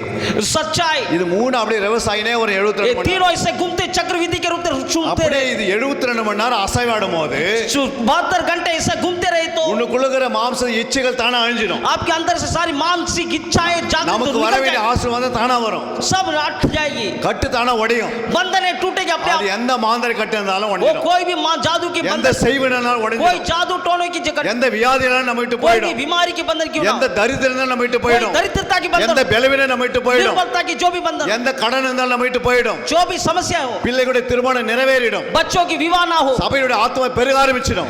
कलीसिया में रुकावट ஆண்டவருடைய साधना, நாம மகிமைப்பட்டு கொண்டே இருக்கும். पति पत्नी में समस्या, ஏனென்றால் துரைதனத்துக்கும் அதிகாரத்துக்கும் நம்ம போராடுறோம். இப்போ क्योंकि अंधकार के ऊपर हमारे ऊपर अधिकार हमें दिया है। இயேசு சொல்லிட்டு போகிறாரு, यीशु ने कहा है நீங்க போராட வேண்டியது அவசியம். तू युद्ध करना जरूरी है, நீங்க அமைதியா இருந்தால் அவன் நம்மை கட்டிட்டு போயிடுவான். तू अगर मौन शांत रहेगा तो वो आपको गिरा देगा। நாம இப்படிப்பட்ட ஜெபத்தை போட்டு ऐसे प्रार्थना करके ஒரு வருஷத்துக்கு 4 முறை பண்ணா போதும். एक साल में 4 बार करे बस है। இந்த அந்தமான் பகுதியில या अंडमान के भाग में ஒவ்வொரு ஊழியர்கிட்ட பார்த்தீங்கன்னா 1000 ஆத்மாக்கு கட்டாம இருக்கும். हर एक कलीसिया में सेवक को 1000 आत्मा जरूर मिले। எத்தனை பேர் விசுவாசிக்கிறீங்க? कितने लोग विश्वास करते हैं?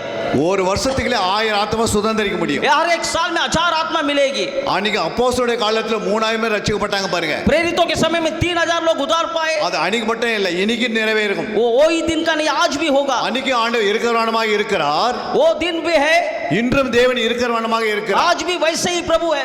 ஆண்டவர்கிட்ட எந்த மாறுதல் கிடையாது. प्रभु कभी नहीं बदलता। நம்முடைய ஜெபத்துல தான் மாறுதல் இருக்கிறது. वो परमेश्वर प्रार्थना में रहता है। நம்முடைய ஜெப நேரத்தை பெருக வைக்க வேண்டியது நம்ம கரத்தில் இருக்கு. हमें प्रार्थना के समय को बढ़ाना हमारा कर्तव्य है। சாத்தானை கட்ட வேண்டியது நம்ம கையில கொடுத்துட்டாரு.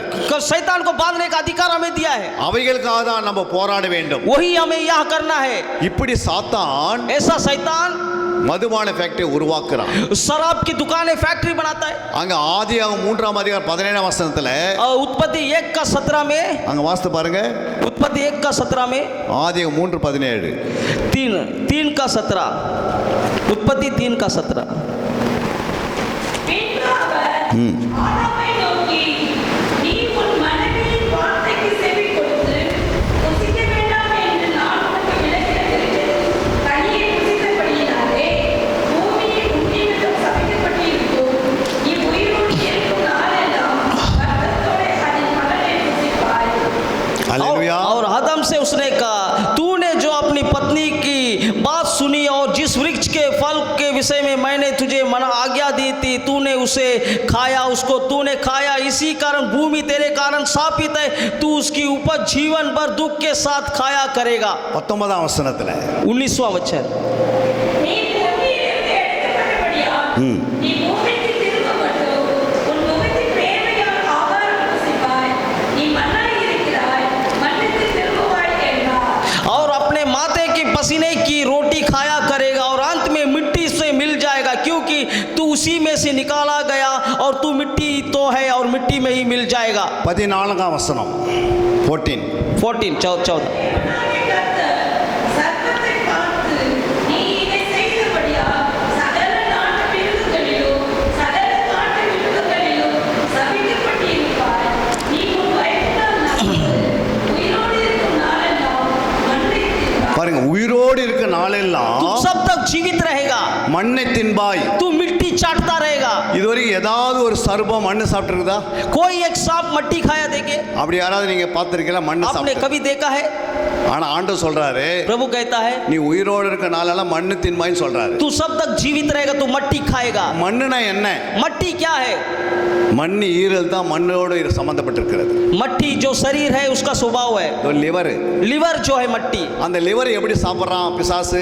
लिवर को कैसा शैतान खाता है? ஒரு மதுபான ஃபேக்டரி உருவாக்குறான். एक शराब की दुकान बनाता है, அந்த மதுபான ஃபேக்டரி அப்புறம் அவன் தெருவுக்கு கொண்டு வரான். वो शराब की फैक्ट्री पर में कहाँ से आता है? அதை கடை தெருவுக்கு கொண்டு வரான். वो दुकान शहर में लाता है, அதை மனுஷனுக்கு கொண்டு போய் வாங்கி வைக்கிறான். लोग उसे दुकान में रखते हैं, அவன் குடிக்கிறான். वो पीते हैं, அவன் குடிக்கும் போது எது முதல் சாகுது? वो पीने के बाद क्या मरता है? நம்முடைய அவைகளை எந்த அவையும் மதுபானத்தினால கெடுது. हमारा लीवर जो है ये शराब से खराब होती है। மண் ஈரல் தான் முதல் சாப்பிட்றான். जो शरीर जो मट्टी का ये लीवर है खराब होता है, खाता है। அது நமக்கு சாதாரண அர்த்தமா தெரியுது. ये साधारण बात नहीं सोचते ஆனா हैं। ஆவிக்குரிய அர்த்தம் ரகசிய அர்த்தம் என்னன்றா आत्मिक मतलब क्या है? பிசாசு शैतान தந்திரம் உள்ளவன். वो चालाक है। அவன் என்ன செய்கிறான்? वो क्या कर रहा है? 34 மதுபான ஃபேக்டரி தமிழ்நாட்டுல உண்டாக்கி இருக்கிறான். 34 फैक्ट्री तमिलनाडु में बना दिया। இது மாதிரி பல ஃபேக்டரிகள் அந்தந்த ஸ்டேட் கவர்மெண்ட்ல இருக்கிறது. हर एक जगह में स्टेट गवर्नमेंट चला रहा है। அவன் தந்திரமா என்ன செய்யறான்? மனுஷனுடைய மண்ணை சாப்பிட்டு சீக்கிரம் நரகத்துக்கு கொண்டு போறான். वो चालाकी से क्या करता है? लोगों का लिवर को खाकर खत्म कर देता है। பீடி சிகரெட் இந்த ஸ்மோக் பண்றதுனால என்ன உண்டாகுது? बीड़ी सिगरेट स्मोक करने से क्या होता है? நம்முடைய நுரையீரல் கெட்டு போயிடுது. हमारा जो फेफड़ा है खराब हो जाता है। அப்ப பிசாசு இவைகளை உருவாக்கி இந்த உலகத்தில் வைத்திருக்கிறான். शैतानी खराब करने के लिए ये सब बना के रखा ஆனா है। இவைகளுக்கு நாம் போராட வேண்டியது அவசியம். इसके विरुद्ध में हमें लड़ना जरूरी है। மதுபான ஃபேக்டரி शराब की फैक्ट्री எரிந்து சாம்பலாக வேண்டியதா நம்ம ஜெபிக்க வேண்டும். वो जलकर राख होना प्रार्थना करना है। நம்ம குடிக்காரனுக்கு ஜெபிக்கிறோம். हम पियकड़ को देखते हैं, ஆனா அந்த ஃபேக்டரி வேரோட அடின்னு लेकिन वो जड़ के साथ फैक्ट्री खत्म होना யோசித்து பாருங்க. जोशिए। குடிக்காரனுக்காக நிச்சயமா ஜெபம் பண்றோம். हम शराबियों के लिए प्रार्थना करते हैं। ஆனா ஒரு ஃபேக்டரி எரிந்து சாம்பலாகன்னு நம்ம ஜெபிக்கிறோமா? हम क्या वो फैक्ट्री जलकर राख होना प्रार्थना किए कभी? நம்ம ஜெபிச்சா நிச்சயமா அது எரிந்து சாம்பலாயிடும். हम करेंगे तो जरूर राख हो जाएगी। ஒரு குடிக்காரனுக்கு நீ ஜெபம் பண்ண காட்டிலே அந்த ஃபேக்டரி அழிச்சிட்டுமனா குடிக்காரனுக்கு குடியே கிடைக்காது. अगर फैक्ट्री जल जाए तो पीने वाला को शराब नहीं அப்போ मिलेगी। சகல துறைதனங்கள் அதிகார போராட்டம் உண்டு. सारे प्रधानते अधिकारियों से हमें लड़ना है। விபச்சார கூடிகையை அழிக்கப்படுவதற்கு தேவன் நம்மை ஏற்படுத்தி वो இருக்கிறார். व्यभिचार की स्थान है, वो खत्म होना, उसके लिए प्रार्थना करना அந்த है। கூடிகை நம்ம இடத்துல குறைவா இருக்கலாம். वो हमारे प्रार्थना करना है। பூனா பாம்பேல போய் பாருங்க, दूसरे जगहों में जाकर देखे बाहर, அங்க வீடு வீடாவே இந்த வேலை செய்ய நிப்பாங்க. वो घर घर में ऐसा काम कर धंधा करते हैं। ராஜஸ்தான்ல போய் பாருங்க, राजस्थान में देखिए, பல இடங்கள்ல இது இருக்கிறது. वहां भी ऐसे पहाड़ी प्रदेशों, குஜராத்ல போய் பாருங்க, गुजरात में देखिए, குடும்பமா செய்யறாங்க. ऐसे ही कर रहे हैं। அப்ப இந்த ஆவிகளை துரத்தாது இருந்தா அது எல்லாரையும் என்ன பண்ணுது? व्यभिचारी की आत्माओं को हमें भगाने नहीं तो வெகு வேகமா இந்த வேலை செய்து விட்டுருது. ऐसे जोरदार काम कर रही है। அப்ப துறைதனங்களோட அதிகாரங்களோட நமக்கு போராட்டம் प्रधान இருக்குது. तो अधिकारों से हमें लड़ना है। ஆவிகளை இந்த மாதாளத்து சீக்கிரம் போகாது. हमें आत्मा में लड़कर युद्ध करना है। அது கடைசியில தான் போகும். वो आखिरी में भागता है।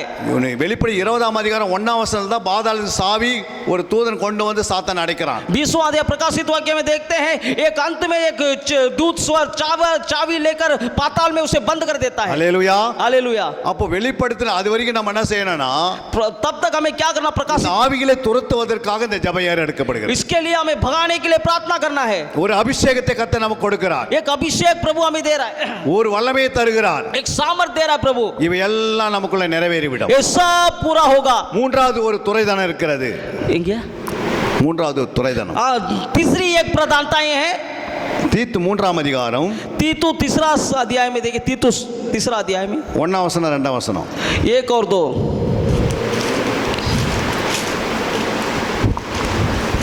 தீத்து 3:1-2. तीतुस 3 का 1 2 3।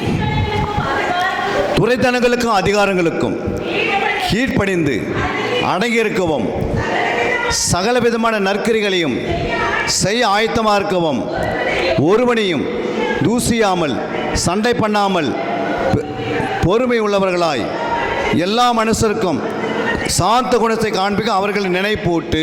हालेलुया। या लोगों की सुधि दिला कि हाकिमों और अधिकारियों के अधीन रहे और उनकी आज्ञा माने और हर एक अच्छे काम के लिए तैयार रहे, किसी को बदनाम ना करे, झगड़ालू ना हो। ஒரு இடத்துல இயேசு சொல்றாரு, प्रभु एक जगह में कहते हैं, துரைதனங்களுக்கும் அதிகாரத்துக்கு நான் தலைவரா இருக்கிறேன்றார். मैं हाकिमों और अधिकारियों के ऊपर अधीन। இன்னொரு இடத்துல சொல்றாரு, और एक जगह कहते हैं, துரைதனங்களுக்கும் அதிகாரங்களுக்கும் எதிர்த்து போராடுன்றார். हाकिमों और अधिकारियों के विरुद्ध में काम करो करके। இன்னொரு இடத்துல ஆண்டவர் சொல்றாரு, और एक जगह में कहते हैं, துரைதனங்களுக்கும் அதிகாரிகளுக்கு கீழ்ப்படிந்திருன்றார். अधिकारियों को और हाकिमों को अधीन रहो कहता है। அப்ப மூன்று இடத்துல மூன்று விதமான காரியங்கள் இருக்கு. 3 जगह में 3 प्रकार का बातें लिखा हुआ है। அப்ப துரைதனங்களுக்கு அதிகாரிகளுக்கு நம்ம கீழ்ப்படியணும்னா ये प्रधानता है अधिकारियों हाकिमों को जब आज्ञा ना நீ माने तो எங்க வேலை செய்கிறாயோ ये लोग जहाँ काम करते हैं எங்கனா நீ வேலை செய்யலாம். आप कहीं भी वो काम कर ஆனா सकते हैं। அவங்க மத்தியில நம்ம எப்படி வாழ்ந்து கட்ட சாட்சியா ஜீவிக்கணும். वो अधिकारियों के बीच में हम गवाही का जीवन जीना है। பாருங்க அங்க சொல்றாரு ஆண்டவரே, यहाँ कहते हैं, ஒருவனையும் தூசியாமல் किसी को भी बदनाम ना करे, சண்டை பண்ணாமலும் झगड़ा ना करे, பொறுமை உள்ளவர்களாய் कोमलता का स्वभाव हो, எல்லா மனுஷருக்கு சாந்த குணத்தை காண்பிக்க அவர்களுக்கு सब நினைப்பூட்டு. मनुष्य के साथ बड़ी नम्रता के साथ रहे। அப்ப நம்ம எங்க இருந்தாலும் हम जहाँ कहीं भी रहे, இந்த பட்டணத்துல எல்லா மனுஷருக்கும் நம்ம உள்ளத்துல சாந்த முகம் இருக்கிறதா, सबों के साथ हम नम्रता के साथ रहना है। சாந்த குணம் இருக்கிறதா? हमारे नम्रता का स्वभाव है, இது இருந்தா இந்த மக்களை நம்ம சுதந்திரிக்க முடியும். ये स्वभाव है तो परमेश्वर अच्छा आता है। நமக்குள்ளே கோபம், हमारे अंदर क्रोध, நமக்குள்ளே பெருமை, हमारे अंदर घमंड, நமக்குள்ளே பிரிவினை, पर हमारे अंदर अलगावपन, ஒருவர் ஐக்கியமில்லாத தனம், हमारे अंदर एक संगति एक मन नहीं, அன்பு குறைவாயிடுச்சு, प्रेम में कमी, அக்கிரமம் பெருகி கொண்டிருக்குது अधर्म உலகத்துல. बढ़ जा रहा है। ஆனா நம்ம இந்த ஜனங்களுக்கு மத்தியில हम इन लोगों के मध्य में நம்ம கிறிஸ்தவர்கள் என்று சொல்லுகிறோம். हम अपने आप को मसीह कहते हैं। கிறிஸ்தவர்கள் என்றால் मसीहियों का मतलब அவர்கள் பாடுகள் படுவார்கள், वो लोग तकलीफ उठाएंगे, உபத்திரப்படுவார்கள், वो लोग वो तो क्लेश में जाएंगे, துன்பப்படுவார்கள். वो दुखियों के साथ दुखी होते हैं। கிறிஸ்தவர்கள் சொன்னாவே அவங்களுக்கு பாடு வந்துட்டோம். यीशु कहने से दुखी का है। இங்க யாருக்காவது பாடு இல்லாத இருக்கிறோமா? कोई यहाँ में दुखी के साथ है? யாருக்காவது உபத்திரம் இல்லாத किसी இருக்கிறோமா? को क्लेश हुआ है? யாருக்காவது துன்பம் இல்லாத இருக்கிறோமா? किसी को या कुछ நம்ம तकलीफ दुख என்னைக்கு हुआ இயேசு है? ஏற்றுக்கொண்டோமோ जब हम यीशु को ग्रहण किए, அன்ன நாட்கள் இருந்து இது வரைக்கும் நமக்கு பாடு வந்துட்டே இருக்கு. उन दिनों से आज तक हमारे जीवन दुख உபத்திரம் तकलीफ வந்து हो रहा கொண்டே है, இருக்கும், अभी तक पीछा आ रहा है, துன்பங்கள் வந்து கொண்டே இருக்கும். तकलीफ चिंताएं आती है। ஆனா இதுக்கு மத்தியில इनके मध्य में ஆவியானுடைய பலத்தோடு சொல்கிறார், पवित्र आत्मा सामर्थ के साथ कहता है, ஆவியான கிருபையினாலே சொல்லுகிறார், पवित्र आत्मा अनुग्रह के साथ कहता है, எல்லா ஜனங்களுக்கு மத்தியில सारे लोगों के मध्य में நாம் சாந்தம் உள்ளவர்களாய் காணப்பட வேண்டும். हम नम्रता और शांत स्वभाव रहे। அதான் ஆண்டவர் எழுதினாரு, यही परमेश्वर कहता 11:29 சொல்றாரு, है। ये हमें लिखा है वचन में, நான் 11 மன का 28, தாழ்மையாகவும் சாந்தமாய் मैं இருக்கிறேன், शांत और नम्र हूँ, என் நுகத்தை ஏற்றுக்கொள்ளுங்கள். मेरे जुआ अपने ऊपर ले लो। அப்ப இயேசு நுகனா என்ன? यीशु क्या कहते हैं? இயேசு நுகம் என்றால் தாழ்மை, जुआ का मतलब क्या? नम्रता। இயேசு நுகம் என்றால் சாந்தம். वे शांत यीशु का नाम जुआ தாழ்மை कहने। इससे நம்முடைய ஆவியில வெளிப்படணும், हमें आत्मा में प्रकट होना है, சாந்தம் நம்முடைய இருதயத்தில் வெளிப்படணும். शांत हमारे हृदय से प्रकट होना है। ஜனங்க நம்மளை பார்க்கறாங்க, लोग हमें देख रहे हैं। இயேசு நுகம் எப்படி இருக்குது? यीशु का जुआ कैसा है? சாந்தமும் தாழ்மையா இருக்கிறது. शांत और नम्रता था। பிசாசு நுகம் எப்படி இருக்கிறது? शैतान का जुआ कैसा है? சாந்தத்துக்கு எதிர்ப்பு கோபம், शांत का विरोध में गुस्सा, பெருமை, தாழ்மைக்கு எதிர்ப்பு பெருமை, नम्रता के विरोध में घमंड। அது பிசாசு நுகங்கள். ये शैतान का गुण है। மனுஷனுடைய நுகனா என்ன? मनुष्य का स्वभाव क्या है? சுயமுள்ள தாழ்மை, अपने आप को नम्र नहीं करना, சுயமுள்ள சாந்தம். अपने से अपना आप नम्र दिखाना। சுய ஜனங்களுக்கு மத்தியிலே சாந்தமா अपने நடந்துப்பான், लोगों के बीच में ना शांत दिखाते हैं, தன்னுடைய ஜனங்களுக்கு மத்தியிலே சாந்தமா अपने இருப்பான். लोगों के बीच में नम्रता दिखाते हैं लोग। ஆனால் வெளியே போயிட்டு பார்த்தாங்கன்னா लेकिन जब उनका बाहर का स्वभाव देखे, அவங்க சாந்த கோபமா மாறிடுது, उनका शांत जो है क्रोध में बदल जाएगा, அவங்க தாழ்மை பெருமையா மாறிடுது. उनका नम्रता घमंड में बदल जाता அதனால है। இயேசு சொல்றாரு, यीशु यहाँ में कहते हैं, ஏன் சாந்தத்தை என் தாழ்மையை கற்றுக்கொள்ளுங்கள், मेरे जुआ अपने ऊपर लेकर मेरे नम्रता அதை सीखो, ஏற்றுக்கொள்ளுங்கள், उसे अपने ऊपर ले लो, அப்போதுதான் நான் இளைப்பாறுதல் தருவேன்றார். तभी हमें विश्राम मिलेगा। நம்முடைய காந்தி சொல்றாரு, हमारा गांधी कहते हैं, அவர் லண்டன்ல போய் படிச்சாராம். वो लंदन में पढ़े, படிக்கும் போது वो पढ़ते वक्त மத்தேயு 5ஆம் அதிகாரத்தை படிச்சாராம். मत्ती का 5वां अध्याय पढ़े। சாந்த குணம் உள்ளவர்கள் பூமியை சுதந்தரிப்பார்கள். शांत स्वभाव वाले धरती का अधिकारी होंगे। இந்த பூமியை சுதந்தரிப்பதுக்கு காந்தி என்ன பண்ணாராம்? சாந்த குணத்தை அவர் என்ன பண்ணாரா? ஏற்றுக்கொண்டு வந்தாராம். ये धरती को स्वतंत्र देने के लिए वो शांत स्वभाव को लेकर ஒரு आए। வெள்ளைக்காரன் பார்த்திருக்கிறான், वो अंग्रेजी देके उसे, அவன் பூட்டை கைட்டி उसको सारे झुंड, அந்த காந்தி மேல அடிச்சிருக்கிறான். वो गांधी उन लोगों को मारे। அப்போ அந்த காந்தி என்ன சொன்னாரா? वो गांधी उनसे क्या कर राज, அந்த பூட்டை கொண்டு வந்து वो जो झुंड को लेकर அந்த சிப்பாய் கிட்ட கொடுத்துட்டு वो सिपाही के हाथ में दिया। பூட்டுக்கு வலி இருக்குதான்னு கேட்டாராம். ये मुंह कुछ दर्द का दवा है पूछा, உடனே அவன் சுருண்டு கீழே விழுந்தானா. वो तुरंत नीचे गिर गया। இப்படி ஒரு மனுஷன் இந்த பூமியில இருக்கிறானே, ऐसा एक अच्छा व्यक्ति धरती पर है, நம்மனால அந்த பூட்டை எடுத்து அவனை திருப்பி அடிச்சுட்டு வந்துட்டோம். हम वो ताला को लेकर उसी को मार देते हैं। ஏன்னா ஒரு வசனம், एक वचन, சாந்த குணமுள்ளவர்கள் பூமியை என்ன பண்ணிடுவாங்க? शांत स्वभाव के लोग क्या करते हैं? धरती को சுதந்தரித்துக் கொள்வார்கள். स्वतंत्र कर लेते हैं। அததான் இயேசு நுகமே. यही है यीशु का जुआ। அப்ப இந்த சாந்த குணம் வந்து நமக்குள்ள வரணும்னா ये शांत स्वभाव हमारे अंदर ना आए, எங்க போனாலும் சாந்த குணத்தை வெளிப்படுத்தணும். जहाँ भी हम जाए शांत स्वभाव प्रकट करना है। அதனால தான் எல்லா துறைதனங்களுக்கு அதிகாரத்துக்குள் நீ கீழ்ப்படிந்து, सारे हकीम, सारे अधिकारियों के हम अधीन होकर, அப்ப நம்ம அதிகாரங்களுக்கு கீழ்ப்படிய வேண்டியது हम அவசியம். अधिकारियों का अधीन होना है। அந்த அதிகாரத்துக்கு கீழே நம்ம எப்படி இருக்கணும்னா वो சாந்த குணத்தை காட்டணும். अधिकारियों के अधीन हम कैसे रहना है? அங்கே ரோமர் 13ஆம் அதிகாரம் 2ஆம் வசனம். 13:2 எதுங்கய்யா? ரோமர் 13:2. रोम 13:2, रोमियो का पत्री 13:2, रोमियो 13:2 पढ़िए रोमियो। ரோமர் அதிகாரத்துக்கு எதிர்த்து நிற்கிறவன்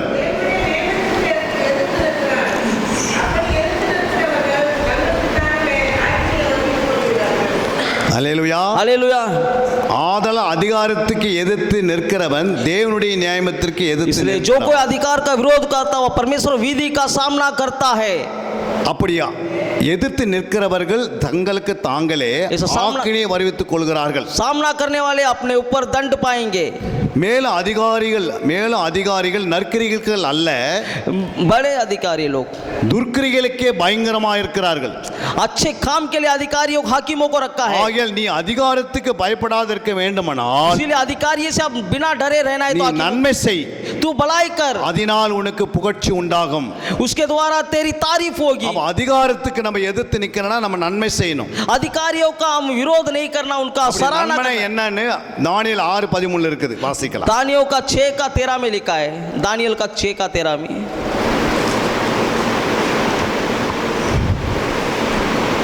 அப்பொழுது அவர்கள் ராஜாவை நோக்கி, சிறைபிடிக்கப்பட்ட யூதேயா தேசத்தின் புத்திரரில் தானியேல் என்பவர் நம்மையும் நீ கையெழுத்து வைத்துக் கொடுத்த கட்டளையையும் மதியாமல் தினமும் 3 வேளையும் தான் பண்ணும் விண்ணப்பத்தையே பண்ணியிருக்கிறான் என்றார்கள். அல்லேலூயா. हालेलुया।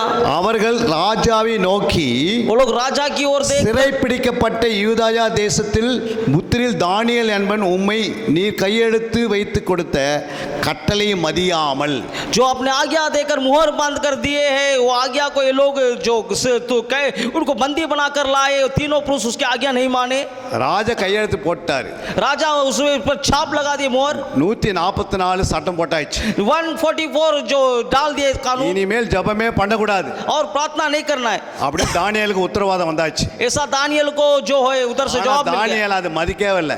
दानियल उसका इज्जत नहीं करता है। தானியேலுக்கு என்ன தெரியும்னா दानियल क्या जानता है? நன்மை செய்ய தெரியும். भलाई करना दानियल जानता है, அதனால அதிகாரத்துக்கு பக்கம் எதிர்ப்பான். इसीलिए अधिकारी उनके साइड रहते हैं। நன்மைனா என்ன? भलाई क्या है? ஜெபம் தான் பெரிய நன்மை. प्रार्थना ही भलाई है। தானியேல் 3 வேளையும் ஜெபிக்கிறான். तीनों वक्त दानियल प्रार्थना करता है। ஜெபத்தை நிறுத்துவதற்கு சட்டம் வருது. का प्रार्थना रोकने के लिए कानून आ रहा है। அந்த ஜெபத்தை நிறுத்துவதற்கு சட்டத்தை போட்டால், प्रार्थना रोकने के लिए जब ஆனால் कानून की தானியேல் எதிர்த்து நின்று ஜெபத்தை சரியாக 3 வேளை கரெக்டா பண்றான். दानियल उसका विरोध करके 3 घंटा प्रार्थना करता है। 3 समय ஜெபிக்கிறவர்களுக்கு சட்டம்லாம் பெருசு கிடையாது. प्रार्थना करने वाले के लिए कानून मानना जरूरी है। ஜெபிக்கிறவர்களுக்கு தேவன் தான் பெரியவர். प्रार्थना में परमेश्वर महान है। ஜெபம் பரலோகத்தை திறக்கும். प्रार्थना स्वर्ग को खोलता है। பரலோகத்தை திறக்கிறதுக்கு 3 சாவி இருக்கிறது. स्वर्ग का 3 चाबियां है। ஒன்று, पहला ஜெபம் பண்ணினால் பரலோகம் திறக்கும். प्रेयर करे तो स्वर्ग खुलेगा। ஒரு ஆத்மா ரட்சிக்கப்பட்டால் பரலோகம் திறக்கும். आत्मा उधार पाए तो स्वर्ग खुलेगा। அக்கிரமம் பெருகினால் பரலோகம் திறக்கும். அக்கிரமம் பெருகினால் பரலோகம் திறக்கும். अधर्म बढ़े तो स्वर्ग खुलेगा। சோதோமின் அக்கிரமம் பெருகிறது, सोदोम का अधर्म बढ़ा, பரலோகம் தானே திறந்து வருது. கீழே स्वर्ग खुलकर परमेश्वर आए। எங்க அக்கிரமம் பெருகுதோ அந்த தேசத்தை அழிச்சிடறாரு. जहाँ अधर्म बढ़ता है वहाँ देश को नाश कर देता है। அதுக்கு முன்னாடி நீதிமான்களுக்கு ரகசியத்தை வெளிப்படுத்துறார். उससे पहले धर्मियों को अपने बातों को प्रकट करता है राज। அது சோதம் பட்டணத்தை அழிக்க வேண்டுமென்றால் सोदोम शहर को नाश करना है तो அது தேவன் எடுத்த தீர்மானம். परमेश्वर का फैसला है। அந்த தீர்மானத்தை தேவன் டைரக்டா எடுக்க முடியாம उस फैसला परमेश्वर डायरेक्ट नहीं लेते हैं। தேவன் நீதிமான்கிட்ட ஆதாம் கிட்ட ஆபிரகாம் கிட்ட கேட்க, परमेश्वर धर्मी आदम से अब्राहम से पूछते हैं। ஆபிரகாம் கிட்ட சொல்றாரு, अब्राहम से कहते हैं சோதம் பட்டணத்தை நான் அழிக்க போறேன், நீ என்ன பண்ண போற அப்படின்னு. सोदोम शहर को मैं नाश करने वाला हूँ, तू क्या करने वाला है? அப்ப ஆபிரகாமுடைய முதல் ஜெபம், अब्राहम क्या करता है? 50 நீதிமான்கள் இருந்தால் அழிக்க மாட்டீரோம். 50 धर्मी हो तो क्या नाश नहीं करेंगे? ஏன் ஆபிரகாம் டைரக்டா ஜெபம் அல்ல? डायरेक्ट अब्राहम प्रार्थना नहीं किया। ஏன் நீதிமான் எடுத்து ஜெபம் பண்ணான்? क्यों धर्मी पर प्रार्थना करता है? சோதம் பட்டணம் பாவத்தில் விழுந்து கிடக்கிறது. सोदोम पाप में गिरा हुआ है। நினைவே பட்டணம் பாவத்தில் இருந்தது. निनीवे पाप में था शहर। அங்கே யோனா வந்து 40 நாள் பிரசங்கம் பண்றாரு. वहाँ यूहन्ना देखते हैं 40 दिन प्रचार किया. ஆபிரகாம் எப்படி பண்ணியிருக்கனா, अब्राहम क्या करता है? சோதம் பட்டணத்தில் இருக்கிற பாவிகளை ரட்சிக்கும்படி ஜெபிக்கிற அப்படின்னு சொல்லி தான் ரட்சித்திருப்பாரு. सोदोम कुमारा के देशों का लोगों का पाप को क्षमा करे बोलने से सुनता परमेश्वर. ஆனா ஆபிரகாமுடைய அன்னமயம் இருக்கிறனால தான் ஜெபத்தை எப்படி ஆரம்பிக்கிறாரு. अब्राहम का उधर में जो अपना भाई का बेटा है उसीलिए वो प्रार्थना करता है. यहाँ 50 நீதிமான்கள் 50 धर्मी हो तो 40 30 வராரு. 40 30 करके आता है. ஆனால் முழு பாவிகளை ரட்சிக்கணும் ஆண்டவர் ஆபிரகாம் ஒரு வார்த்தை சொல்லியிருந்தா ரட்சிப்பாரா ரட்சிக்க மாட்டாரா? पूरे पापियों का क्षमा करना बोलने से परमेश्वर उद्धार करते हैं நம்ம नहीं करते? ஜெபம் அப்படிப்பட்ட ஜெபம் இருக்கணும். ऐसा प्रार्थना हमारा होना है. சுயநல ஜெபமும் இருக்கிறது, अपनी सेल्फिश प्रार्थना नहीं होना है. பரலோகத்தினுடைய ஆண்டுடைய வைராக்கியத்தின் ஜெபமா இருக்கிறது. परमेश्वर का जो अपने वैरा जिद्दी प्रार्थना होना है. ஜெபிக்கிறவர்களை யாராலும் தடை பண்ணவே முடியாது. जो रोकते हैं उनको कोई रोक नहीं सकता है. ஏன்னா ஜெபம் என்பது எல்லா தடைக்கும் மீறினத ஜெபம். प्रार्थना को कोई रोक नहीं सकते. सारे रुकावट से எல்லா परे है. வல்லமைகளுக்கு மேல் வல்லமைக்கு ஜெபத்துக்கு தான் அதிகமா வல்லமை இருக்கிறது. सारी सामर्थ्य से बढ़कर प्रार्थना में सामर्थ्य है. நம்ம முழங்கால் போட்டுட்டா हम देखते हैं பிசாசு சாஷ்டாங்கமா வந்து பணிந்து விழுந்து கிடப்பான். शैतान देखने इच्छे गिर गया. ஒரு பரிசுத்தவான் முழங்கால் போட்டா பிடிக்காது. एक पवित्र जन घुटना टेके तो शैतान को पसंद नहीं. ஆனால் தானியேல் 3 வேளையும் தொடர்ந்து முழங்கால் நிற்கிறான். दानियल 3 दिन घुटने पर रहकर प्रार्थना करता है. சாத்தானால ஒண்ணுமே பண்ணவே முடியல. शैतान उसे रोक नहीं सकता है. யாரெல்லாம் எதிர்த்தார்களோ जो कोई उसका विरोध किए அத்தனை பேரும் அழிக்கப்பட்டார்கள். उतने लोग नाश किए गए. தேவனுடைய பரிசுத்தவான்கள் முழங்கால் படிட்டு ஜெபம் பண்ணும்போது जब पवित्र लोग प्रार्थना करते हैं இந்த பட்டணத்துக்கு உராமே எழும்புற அத்தனை ஆவிகளும் கீழே விழுந்து கிடக்கும். सारी दुष्ट आत्मा नीचे गिर जाएंगी. அதனால தான் தேவன் நம்மை கொண்டு வந்து வைத்திருக்கிறார். इसीलिए परमेश्वर आपको यहाँ ला के रखे हैं. நீங்க நிச்சயமா பாருங்க, आप जरूर இந்த गाइए. ஜெபத்துக்கு பிறகு இந்த பட்டணத்தில் ஒரு பெரிய எழுப்புதல் உண்டாக்கி தருவார். अब ये प्रार्थना के बाद इस शहर में एक बहुत बड़ी बेदारी கர்த்தர் देगी. கொள்ளை கொண்ட ஆத்துமாக்களை சபைக்கு தருவார். परमेश्वर अनेक आत्माओं को कलीसिया என்ன में देगा. முடியாத ஆத்துமாக்கள் சபைக்கு வரும். अनगिनत आत्माओं को कलीसिया में இந்த देगा. கையினால அற்புதம் அடையாளம் நடக்கும். आपके द्वारा अद्भुत चमत्कार होंगे. கர்த்தர் நிச்சயமா இதை செய்து முடிப்பார். परमेश्वर एक काम पूरा करेंगे. ஏனென்றால் क्योंकि இந்த ஜெபத்திற்கு எந்த ஒரு நமக்கு என்ன தேவையில்லை. ये प्रार्थना के लिए कोई बड़ी चुन नहीं. 1 கோடி ரூபாய் தேவையில்லை. 1 करोड़ नहीं है. 1 லட்சம் ரூபாய் தேவையில்லை. 1 लाख भी नहीं. 10,000 ரூபாய் தேவையில்லை. 10,000 भी नहीं. இந்த இடம் ஆண்டவர் அவருடைய ஊழியக்காரர் மூலமா நமக்கு கிடைக்கப்பட்டது. ये जगह अपने दास के द्वारा यहाँ में मिले. இங்கே டீ இருக்குது, காபி இருக்கிறது. यहाँ टी और कॉफी है. எப்போனாலும் நீங்க போய் குடிச்சுக்கலாம். अब हमेशा जाकर कभी भी पी सकते हैं. டீ காபிக்கு உங்களுக்கு லிஸ்ட் வந்தா இருக்கு. टी कॉफी के लिए आप तैयार है, कभी पिए. 3 நாள் உங்களுக்கு இதை நீங்க செய்து போய் குடிச்சிட்டு நீங்க மாட்டு உட்காந்துக்கணும். आप आराम से यहाँ बैठे रहिए, टी कॉफी पीकर प्रार्थना. நமக்கு இன்னைக்கு எடுக்கிறது வந்து இது கொசுரான ஒரு சப்ஜெக்ட் தான். यहाँ पे एक अच्छा एक सब्जेक्ट है ये. இன்னும் அதிகமான சத்தியங்கள் வெளியே வரும். और अनेक सत्य बाहर आएंगी. ஜெபத்துடைய தகுதி எப்படிலாம் நம்ம பார்ப்போம். இந்த 71 प्रार्थना நாள் की जैसी तैयारियां हो उसकी क्या सीढ़ियां है நம்ம देखेंगे. கிட்ட நிறைய ஊழியர்கள் உட்கார்ந்து இருக்காங்க. अनेक सेवक लोग बैठे हैं. முதிர்ந்த விசுவாசி இருக்கிறாங்க. बहुत बड़े विश्वासी है. நல்ல பலப்பட்ட வயது உள்ளவர் இருக்கிறாங்க. अच्छे ज्यादा उम्र के लोग भी उम्र दराज. ஜெபம் குறையாது, प्रार्थना कम नहीं होगी, துதியம் குறையாது, कुछ कम नहीं होगी, சத்தியம் குறையாது. सच्चाई कम नहीं होगी. 3 பேர் உட்கார்ந்தாலும் இதே சத்தம் தான் நான் பண்ணுவேன். सुबह शाम रहेंगे तो सच्चाई प्रचार होगी. 30 பேர் இருந்தாலும் இப்படி தான் பேசுவோம். 50 जन होने से मैं ऐसे ही 300 பேர் இருந்தாலும் பேசுவோம். 300 जन होने से भी, ஒரே ஒருத்தர் இருந்தாலும் இப்படி தான் பேசுவோம். 1 जन होने से मैं ऐसे ஏன்னா ही இதுக்கு ஆண்டவர் ட்ரைனிங் கொடுத்துட்டாரு எங்களுக்கு. क्योंकि मुझे परमेश्वर सिखाया நமக்கு है. இந்த பட்டணத்துக்கு என்ற வைராக்கியத்தை உண்டா ये பண்ணணும். शहर के लिए तो जिद्दी होने से बस ஒரு है. எழுப்புதல் கொண்டு வரணும். एक बेदारी शहर में आना அடி है. விழுந்து மீட்கப்படணும். नाश से विनाश से ஜனங்கள் बचना. கொள்ளையா கொண்டு வரணும் சபைக்கு. लोग कलीसिया में भरना है. கர்த்தர் நம்மை கொண்டு பெரிய காரியத்தை செய்ய போகிறார். प्रभु बहुत महान कार्य करने वाले हैं. தானியேல் 21 நாள் இருந்தார். दानियल 21 दिन थे. கர்த்தர் சிறையிருப்பில் விடுதலை கொடுத்தார். परमेश्वर छुटकारा दिया. நெகேமியா அங்கே அலங்க கட்டப்படாது இருந்தது. नहमिया ने प्रार्थना की शहरपना ढाई हुई थी. அலங்கத்தை கட்டும்படி அவர் உபவாசத்தை ஏற்படுத்தினார். शहरपना की बनने के लिए उपवास विश्वास में प्रार्थना की. எஸ்தர் 128 நாடுகள் அடிமையா இருந்தது. एस्तर के 138 அடிமைத்தனத்தில் யூதர்களை விடுவிக்கும்படி छुटकारा के लिए எஸ்தர் ஜெபம் பண்ணி கொண்டு வந்தார். एस्तर ने प्रार्थना की 3 दिन. கர்த்தராகிய இயேசு கிறிஸ்து प्रभु यीशु मसीह இரவெல்லாம் ஜெபம் பண்றாரு. वो प्रार्थना परमेश्वर प्रार्थना रात भर प्रार्थना किए. லூக்கா 6:12 लूका 6 का 12 लूका 6 का 12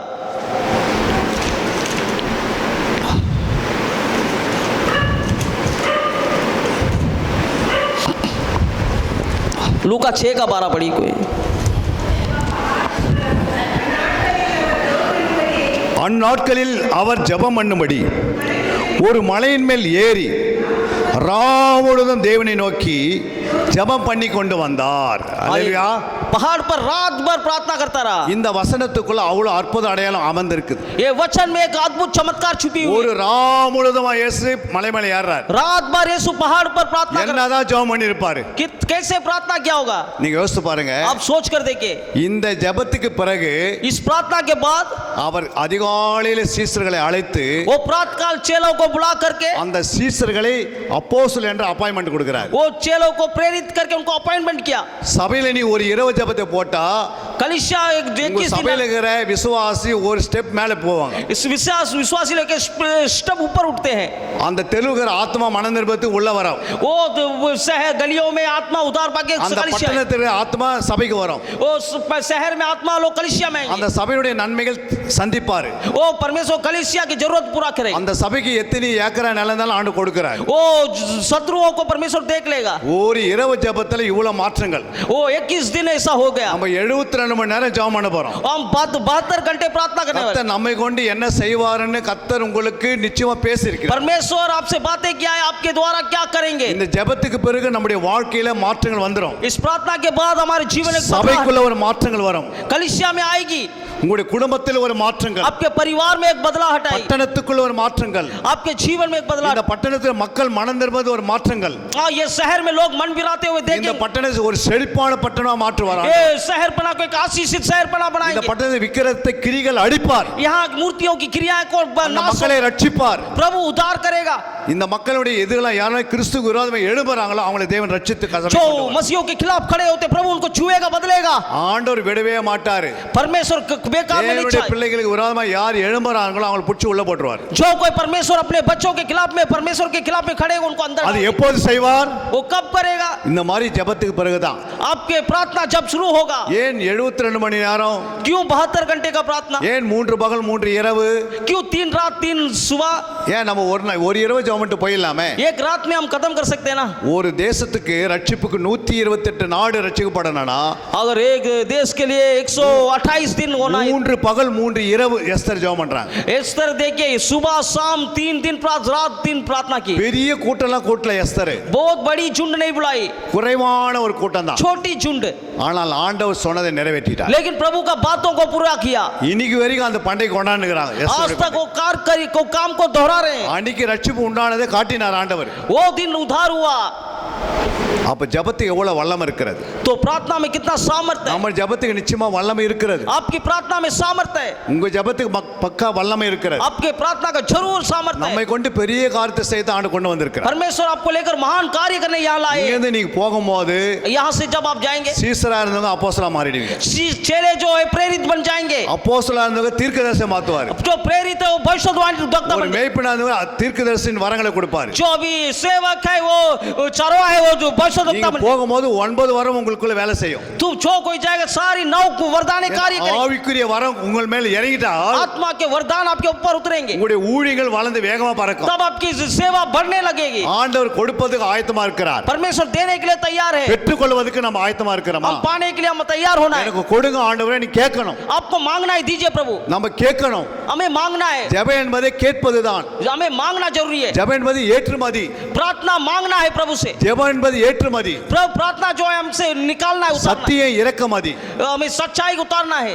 சத்தியத்தை வந்து இறக்கணும். सच्चाई को उतारना है। ஜெபத்தை ஏத்தணும். प्रार्थना को चढ़ाना है। அங்க கலசம் இருக்கிறது. वहाँ में को भरा हुआ है அந்த भंडार। கலசம் நிரப்பப்படணும். वहाँ में जो कटोरा भरना है। அதுக்கு பிறகுதான் நம்ம ஊழியம் வளர்கிறது. तो ऐसा में सेवा बढ़ेगी। நாங்க நிறைய ஊழியங்களை பார்த்து கொண்டு வந்தோம். मैं अनेक सेवा देख कर आया हूँ। ஒரு பாஸ்டர் சொல்றாரு, एक पास्टर कहते हैं எங்களுடைய சர்ச்சை வந்து ஜப்தி ஆயிடுச்சு. हमारा चर्च जब्ती हो गया। இனிமேல் அதை வாங்கவே முடியாது. பேங்க்கார வந்துட்டான். और बैंक वाला लेने आ गए। ஒரு 3 நாள் ஜபத்தை போடுங்கணும். एक 3 दिन जब्ती करने वाले। ஜபம் போட்டு தலைகீழா மாறிடுச்சு. प्रार्थना 3 दिन किया तो वो सर नीचे बदल கூடாத गया। காரியம் ஒன்றுமே இல்லை. हमारे लिए कुछ भी नहीं है। ஜபத்துக்கு வல்லமை ஜாஸ்தி. जब प्रार्थना ही आखिरी हथियार है। எந்த நேரத்திலும் ஜபம் பண்ணிட்டானா அந்த காரியங்கள் நிறைவேறிடும். जब आप प्रार्थना करते हो परिस्थितियां बदल जाएंगी। நம்ம வேத முழுமையா வாசிக்கிறோம். हम सही रीति से बाइबल पढ़ते हैं। சகாரியா ஒருத்தர் இருந்தாரு. हम जो पढ़ते हैं சகாரியா जकरिया के बारे में पढ़ते हैं। அவர் ஜெபம் பண்ணிட்டு முடிச்சிட்டாரு. वो प्रार्थना करके समाप्त किया, அவங்களுக்கு வயதாயிடுச்சு. उसका उम्र हो चुका था, ஆனா ஜெபத்திற்கு வல்லமை இருக்கிறது. लेकिन प्रार्थना में एक सामर्थ्य है। அவங்களுடைய கர்ப்பம் செத்து போயிடுச்சு. उसका गर्भ मर गया था। ஜெபம் பண்ணும்போது கர்ப்பப்பை நல்லா இருந்தது.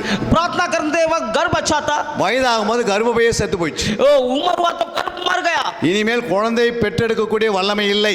और बच्चा पैदा करने का क्षमता नहीं है। ஆனால் ஜெபம் சாகவே இல்லை. लेकिन प्रार्थना नहीं मरी हुई है। ஒரு நாள் ஜெபம் எழும்பி வந்து நிக்குது. एक दिन जकरिया के कदम खड़ा होता உனக்கு है, ஒரு பிள்ளை பிறப்பான்றார் ஆண்டவர். परमेश्वर कहता है तू बच्चा को जन्म देगा। அவனுக்கு அவிசுவாசம் வந்துச்சு. जकरिया சகாரியா के अंदर अविश्वास आ गया। ஆண்டவர் சொல்ற உனக்கு ஒரு பிள்ளை கொடுப்பேன்றார். परमेश्वर कहता तुझे एक बच्चा दूंगा, உன் ஜெபம் கேட்கப்பட்டு சொல்றாரு. तेरा प्रार्थना सुना जाएगा। ஏன்னா அவனுக்கு என்ன தெரியணும்னா उसको क्या नहीं मालूम, என் சரீரத்தில் நீ உருவாக்குற விதம் எனக்கு எந்த விதம் பலனும் இல்லை. उसे मालूम है बच्चा पैदा करने की क्षमता शरीर में नहीं है। உன்னுடைய பலவீனம் எப்போ உனக்கு ஃபுல்லா வந்தோ मैंने सारी सामर्थ बल அப்பதான் கர்த்தர் உன்னை தூக்கி எடுக்கிறாரு. ओ उठा खड़ा करता है ஐயோ என்னால் ஒண்ணுமே முடியாது, और मुझे आगे कुछ இனி ஊழியம் செய்ய முடியாது, और सेवा नहीं कर सकता, நான் ஊருக்கு போயிடுறேன், मैं अपना शहर जाऊंगा என்னால் முடியல, और मुझसे नहीं होता है, ஓய் இந்த ஊழியத்தினால எனக்கு பல பிரச்சனை सेवा में बहुत समस्या, அப்படி நினைச்சு நீங்க வந்திருப்பீங்க. आप ऐसा सोच कर ஆனா आए। இனிமேல் தான் உங்களுடைய ஊழியம் ஆரம்பமா போகுது. अभी आपकी आरंभ शुरू होने இனிமேல் தான் वाली உங்களுடைய ஊழியம் கட்டி எழுப்ப போறாரு. आगे आपकी आय सेवा, இனிமேல் தான் உங்களுடைய ஊழியம் आज से ஆயிரங்கள் आपकी ஆத்மாக்களை सेवा கொடுக்க सही போறாரு. मतलब है, இனிமேல் உங்களுடைய சபையில ஆத்மா பெருகினே இருக்கும். आग से आपकी इस कलीसिया को बढ़ाएगा। ஏன்னா நீ என்னைக்கு நீ முடியலன்றியோ அன்னைக்கு தான் ஆண்டவர் இறங்குறாரு. जब पूरा नहीं होगा सब परमेश्वर पूरा करता உன்னால முடியாதுன்னு சொல்லும் போது தான் ஆண்டவர் இறங்கி வேலை செய்ய है। अब ஆரம்பிச்சார். जब नहीं होगा कहते तब परमेश्वर நீ को எந்த करता है। வேதத்தை எந்த வசனம் வாசித்து பாருங்க, सब कुछ होगा, எந்த இடத்துல வாசித்தாலும் जहाँ आशीष है, எங்க நம்மளால முடியலன்னு சொல்றோமோ அங்கதான் ஆண்டவர் நிறைவேற்றுவார். जहाँ हम नहीं होगा करके பெரிய हार காரியத்தை मानते செய்ய वहाँ ஆரம்பிக்கிறார். शुरुआत होती है। அவரால் கூடாத காரியம் ஒன்றுமே. सहन होना कुछ नहीं है। எத்தனை பேர் விசுவாசிக்கிறீங்க? जितने लोग विश्वास करते हैं நிச்சயமா அது நிறைவேறும். जरूर पूरा होगा। இந்த ஜெபத்துக்கு பிறகு உங்களுடைய வாழ்க்கையில, உங்க ஊழியத்தில, உங்க தனிப்பட்ட வாழ்க்கையில, குடும்ப வாழ்க்கையில, பொதுவான வாழ்க்கையில, ஊழிய வாழ்க்கையில, இந்த சமுதாயத்தில கர்த்தர் உங்களை உயர்த்தி காட்டுவார். इस प्रार्थना के बाद परिवार में आपकी अरे लत्ते सेवकाई में, देव आपके नामते जीवन में, समाज में परमेश्वर आपको ஒருவேளை இன்னைக்கு दिखाएंगे। நம்ம வந்து என்ன நிலைமைன்னு உட்கார்ந்து இருக்கலாம். आज हम क्या करेंगे बैठे हुए, நீங்க எதை குறித்து கவலைப்படாதீங்க. आप किसी बात की चिंता ना करें। கர்த்தர் பெரிய காரியத்தை செய்வது தான் இந்த ஊழியம். परमेश्वर महान कार्य करने वाला इस सेवा में, நம்ம வந்து சும்மா வேலையில இருந்து உட்காரல. हम बिना काम के यहाँ बैठे नहीं है। தேவன் ஒரு பிளான் போட்டிருக்கிறார். परमेश्वर एक मकसद है, தேவன் ஒரு திட்டத்தை தீட்டி வச்சிருக்கிறார். परमेश्वर एक मकसद बना के आपको बैठा है। இந்த அந்தமான பகுதியில, இந்த நிக்கோபார் பகுதியில ஒரு திட்டத்தை தீட்டி வச்சிருக்கிறார். अंडमान निकोबार द्वीप समूह एक परमेश्वर का प्लान है। அந்த திட்டத்தை நிறைவேற்றுவதற்கு वो प्लान को परमेश्वर पूरा கர்த்தர் करे। நம்மை கூட்டி ஒண்ணா சேர்த்திருக்கிறார். परमेश्वर हमें यहाँ इकट्ठा किए। ஒரு பெரிய வெளிச்சம் இந்த பட்டணத்துக்கு. परमेश्वर पटन के लिए, शहर के लिए இந்த जुनून பட்டணத்தில் மக்கள் அழிந்து போகாதபடி காப்பதற்காக கர்த்தர் இந்த திட்டத்தை நிறைவேற்றார். परमेश्वर इन लोगों को बचाने के लिए आपको यहाँ खड़ा किए हैं। இந்த பட்டணத்துடைய மக்கள் அழிந்து போகாதபடிக்கு கர்த்தர் விடுவிக்க போகிறார். परमेश्वर इस शहर में लोग नाश ना हो यहाँ आपको रखे हैं। இந்த ஜெபம் வெறும் வேகமா போகும். ये प्रार्थना आगे आरंभ रफ्तार से जाएंगी। இந்த மாதிரி ஒரு ஜெபங்களை கிட்டத்தட்ட நாங்க ஒரு 15 முறை நடத்திட்டோம். ऐसा हम सभा सुबह में भी किए हैं, சாப்பிடாம, बिना खाए, தூங்காம, बिना सोए, கண்டினியூ போயிட்டே இருக்கும். कंटिन्यू चलते रहेगा। காலையில 5 மணில இருந்து 8 மணி வரைக்கும் உங்களுக்கு சரீர சுத்திகரிப்பு என்ற ஒரு டைம் கொடுக்கப்படும். 5 से 8 बजे तक शरीर को थोड़ा शुद्धिकरण करने के लिए समय देते हैं। கோடியான தன் முட்டை மேல தொடர்ந்து உட்கார்ந்தா தான் கொஞ்சம் பறிக்கும். मुर्गी अपने अंडे पर जैसा बैठे रहेगा तभी अंडा जो बच्चा जन्मती है। நீங்க அடிக்கடி போய் வந்துருந்தீங்கன்னா अब वो जाकर बार बार आएंगे तो ஆத்மா ஆதாயப்படுத்த ரொம்ப கஷ்டமாயிடும். थोड़ा आत्मा जीतने के लिए तकलीफ होगा। நீங்க தொடர்ந்து உட்காரணும். आओ जैसे बैठना है थोड़ा ஸ்தோத்திரம் பண்ணினே இருங்க. स्तुति करते बैठिए, வாய் அமைதியா வச்சுனே இருக்காதீங்க. मुंह को स्तुति करते रहिए। ஒரு ஸ்தோத்திரத்தினால பல ஆவி நம்மளை விட்டு ஓடுது. एक स्तुति से अनेक दुष्ट आत्मा भागेगी। பிசாசு ஸ்தோத்திரம் சொன்னா பிடிக்காது. शैतान स्तुति के बीच में नहीं रहेगा, எரிதேன்னு ஓடும். वो भागेगा धड़का के। சோர்வை விட்டு நம்மளை விட்டு விலகிடும். हमारी कमजोरियां दूर हट जाएगी। எப்பவுமே வாயை திறந்து ஸ்தோத்திரம் பண்ணினே இருக்கணும். வசனத்தை கேட்கணும். इसीलिए स्तुति करते रहे, துதித்து கொண்டே இருக்கணும். வாயில நம்ம ஸ்தோத்திரம் பண்ணினே இருக்கணும். मुंह खोलकर स्तुति करते रहेंगे। ஏன்னா பிசாசானவன் மிக தந்திரமுள்ளவன். शैतान बहुत चालाक है, அவன் தந்திரமாய் தன் வேலையை செய்வான். वो चालाकी से अपना काम करता है। நம்ம ஆரம்பத்தில் சொல்லுவோம் 72 மணி நேரம் உட்காந்துட்டு போவோம்னு. हम सोचेंगे 72 घंटा बैठेंगे, 72 மணி நல்லா ஜெபம் பண்ண தான் வந்து உட்காந்துருப்போம். हम 72 घंटे के लिए प्रार्थना में बैठे होंगे। ஒரு குறிப்பிட்ட நேரம் வரும்போது वो सही समय जब आएगा அவன் சோர்வின் ஆவியை கொண்டு வந்து விடுவான். वो एक निराशा की आत्मा लाता है। உடனே அந்த நம்ம சரீரம் சொல்லும், हमारा शरीर कहेगा நாளைக்கு பார்த்துக்கலாம்னு சொல்லி போயினே இருக்கும். बस कल देख लेंगे, आज बस है। அதனால தான் சோர்வின் ஆவிக்கு நீங்க இடம் கொடுக்காம ये जो कमजोरी की आत्मा को अब जगह मत दे। சத்தியத்தை கேட்டுக்கொண்டே இருந்தாலும் सच्चाई को सुनते रहेंगे, ஆண்டவருடைய நாமத்தை நாம் துதித்துக்கிட்டே இருக்கோம். प्रभु की नाम की महिमा हो। அன்பிற்குரியவர்களே, சத்திய வேத ஆராய்ச்சி வித்தியாசாலை தரிசன ஊழியம் 1. வடமாநிலத்தில் 300 திருச்சபைகளை உருவாக்குதல். 2. மாதம் ஒருமுறை எழுப்புதல் உருவாக்கும் எழுப்புதல் கூட்டம். 3. ஊழியர்கள், சபை தலைவர்கள், சுவிசேஷர்களுக்கென கருத்தரங்கு, அதாவது சத்திய வேத ஆராய்ச்சி நேரம். 4. டிவி ஊழியம். 5. பத்திரிகை ஊழியம். 6. சிடி டிவிடி ஊழியம். 7. பவர் கேம்ப் அக்னி அபிஷேக முகாம். 8. உபதேச ஆராய்ச்சி கருத்தரங்கு ஊழியம். 9. நலிந்த குழந்தைகள் இல்லம். 10. 24 மணி நேர ஜெப மையம். 11. சத்திய தேவ ஆராய்ச்சி கல்லூரி. 12. சிறுவர்கள் உருவாக்கும் ஊழியம். 13. மருத்துவ முகாம். 14. ஜெயில் ஊழியம். 15. கைப்பிரதி ஊழியம். 16. கிராம ஊழியம். 17. மிஷனரியை உருவாக்கும் ஊழியம். 18. நன்றி துதி ஆராதனை கூட்டங்கள். 19. சமூக நலப்பணிகள் ஊழியம். 20. இன்டர்நெட் மூலமாக ஆன்லைன் படிப்புகள். இது விரைவில் வரவிருக்கின்றது. 21. தேவனுடைய வருகைக்கு ஆயத்தப்படுத்துதல். இதனுடைய நோக்கங்கள்: 1 கோடி சீடர்கள் உருவாகுதல், 1 கோடி ஜாமக்காரர்கள் உருவாகுதல், 1 கோடி யுத்த வீரர்கள் உருவாகுதல், 1 கோடி ஊழியர்கள் உருவாகுதல். தரிசனத்தை அவன் கண்டபோது அவர்களுக்கு சுவிசேஷத்தை அறிவிக்கும்படி கர்த்தர் எங்களை அழைத்தார். புறப்பட்டு போக பிரயத்தனம் பண்ணி. அப்போஸ்தலர் நடபடிகள் 16:10.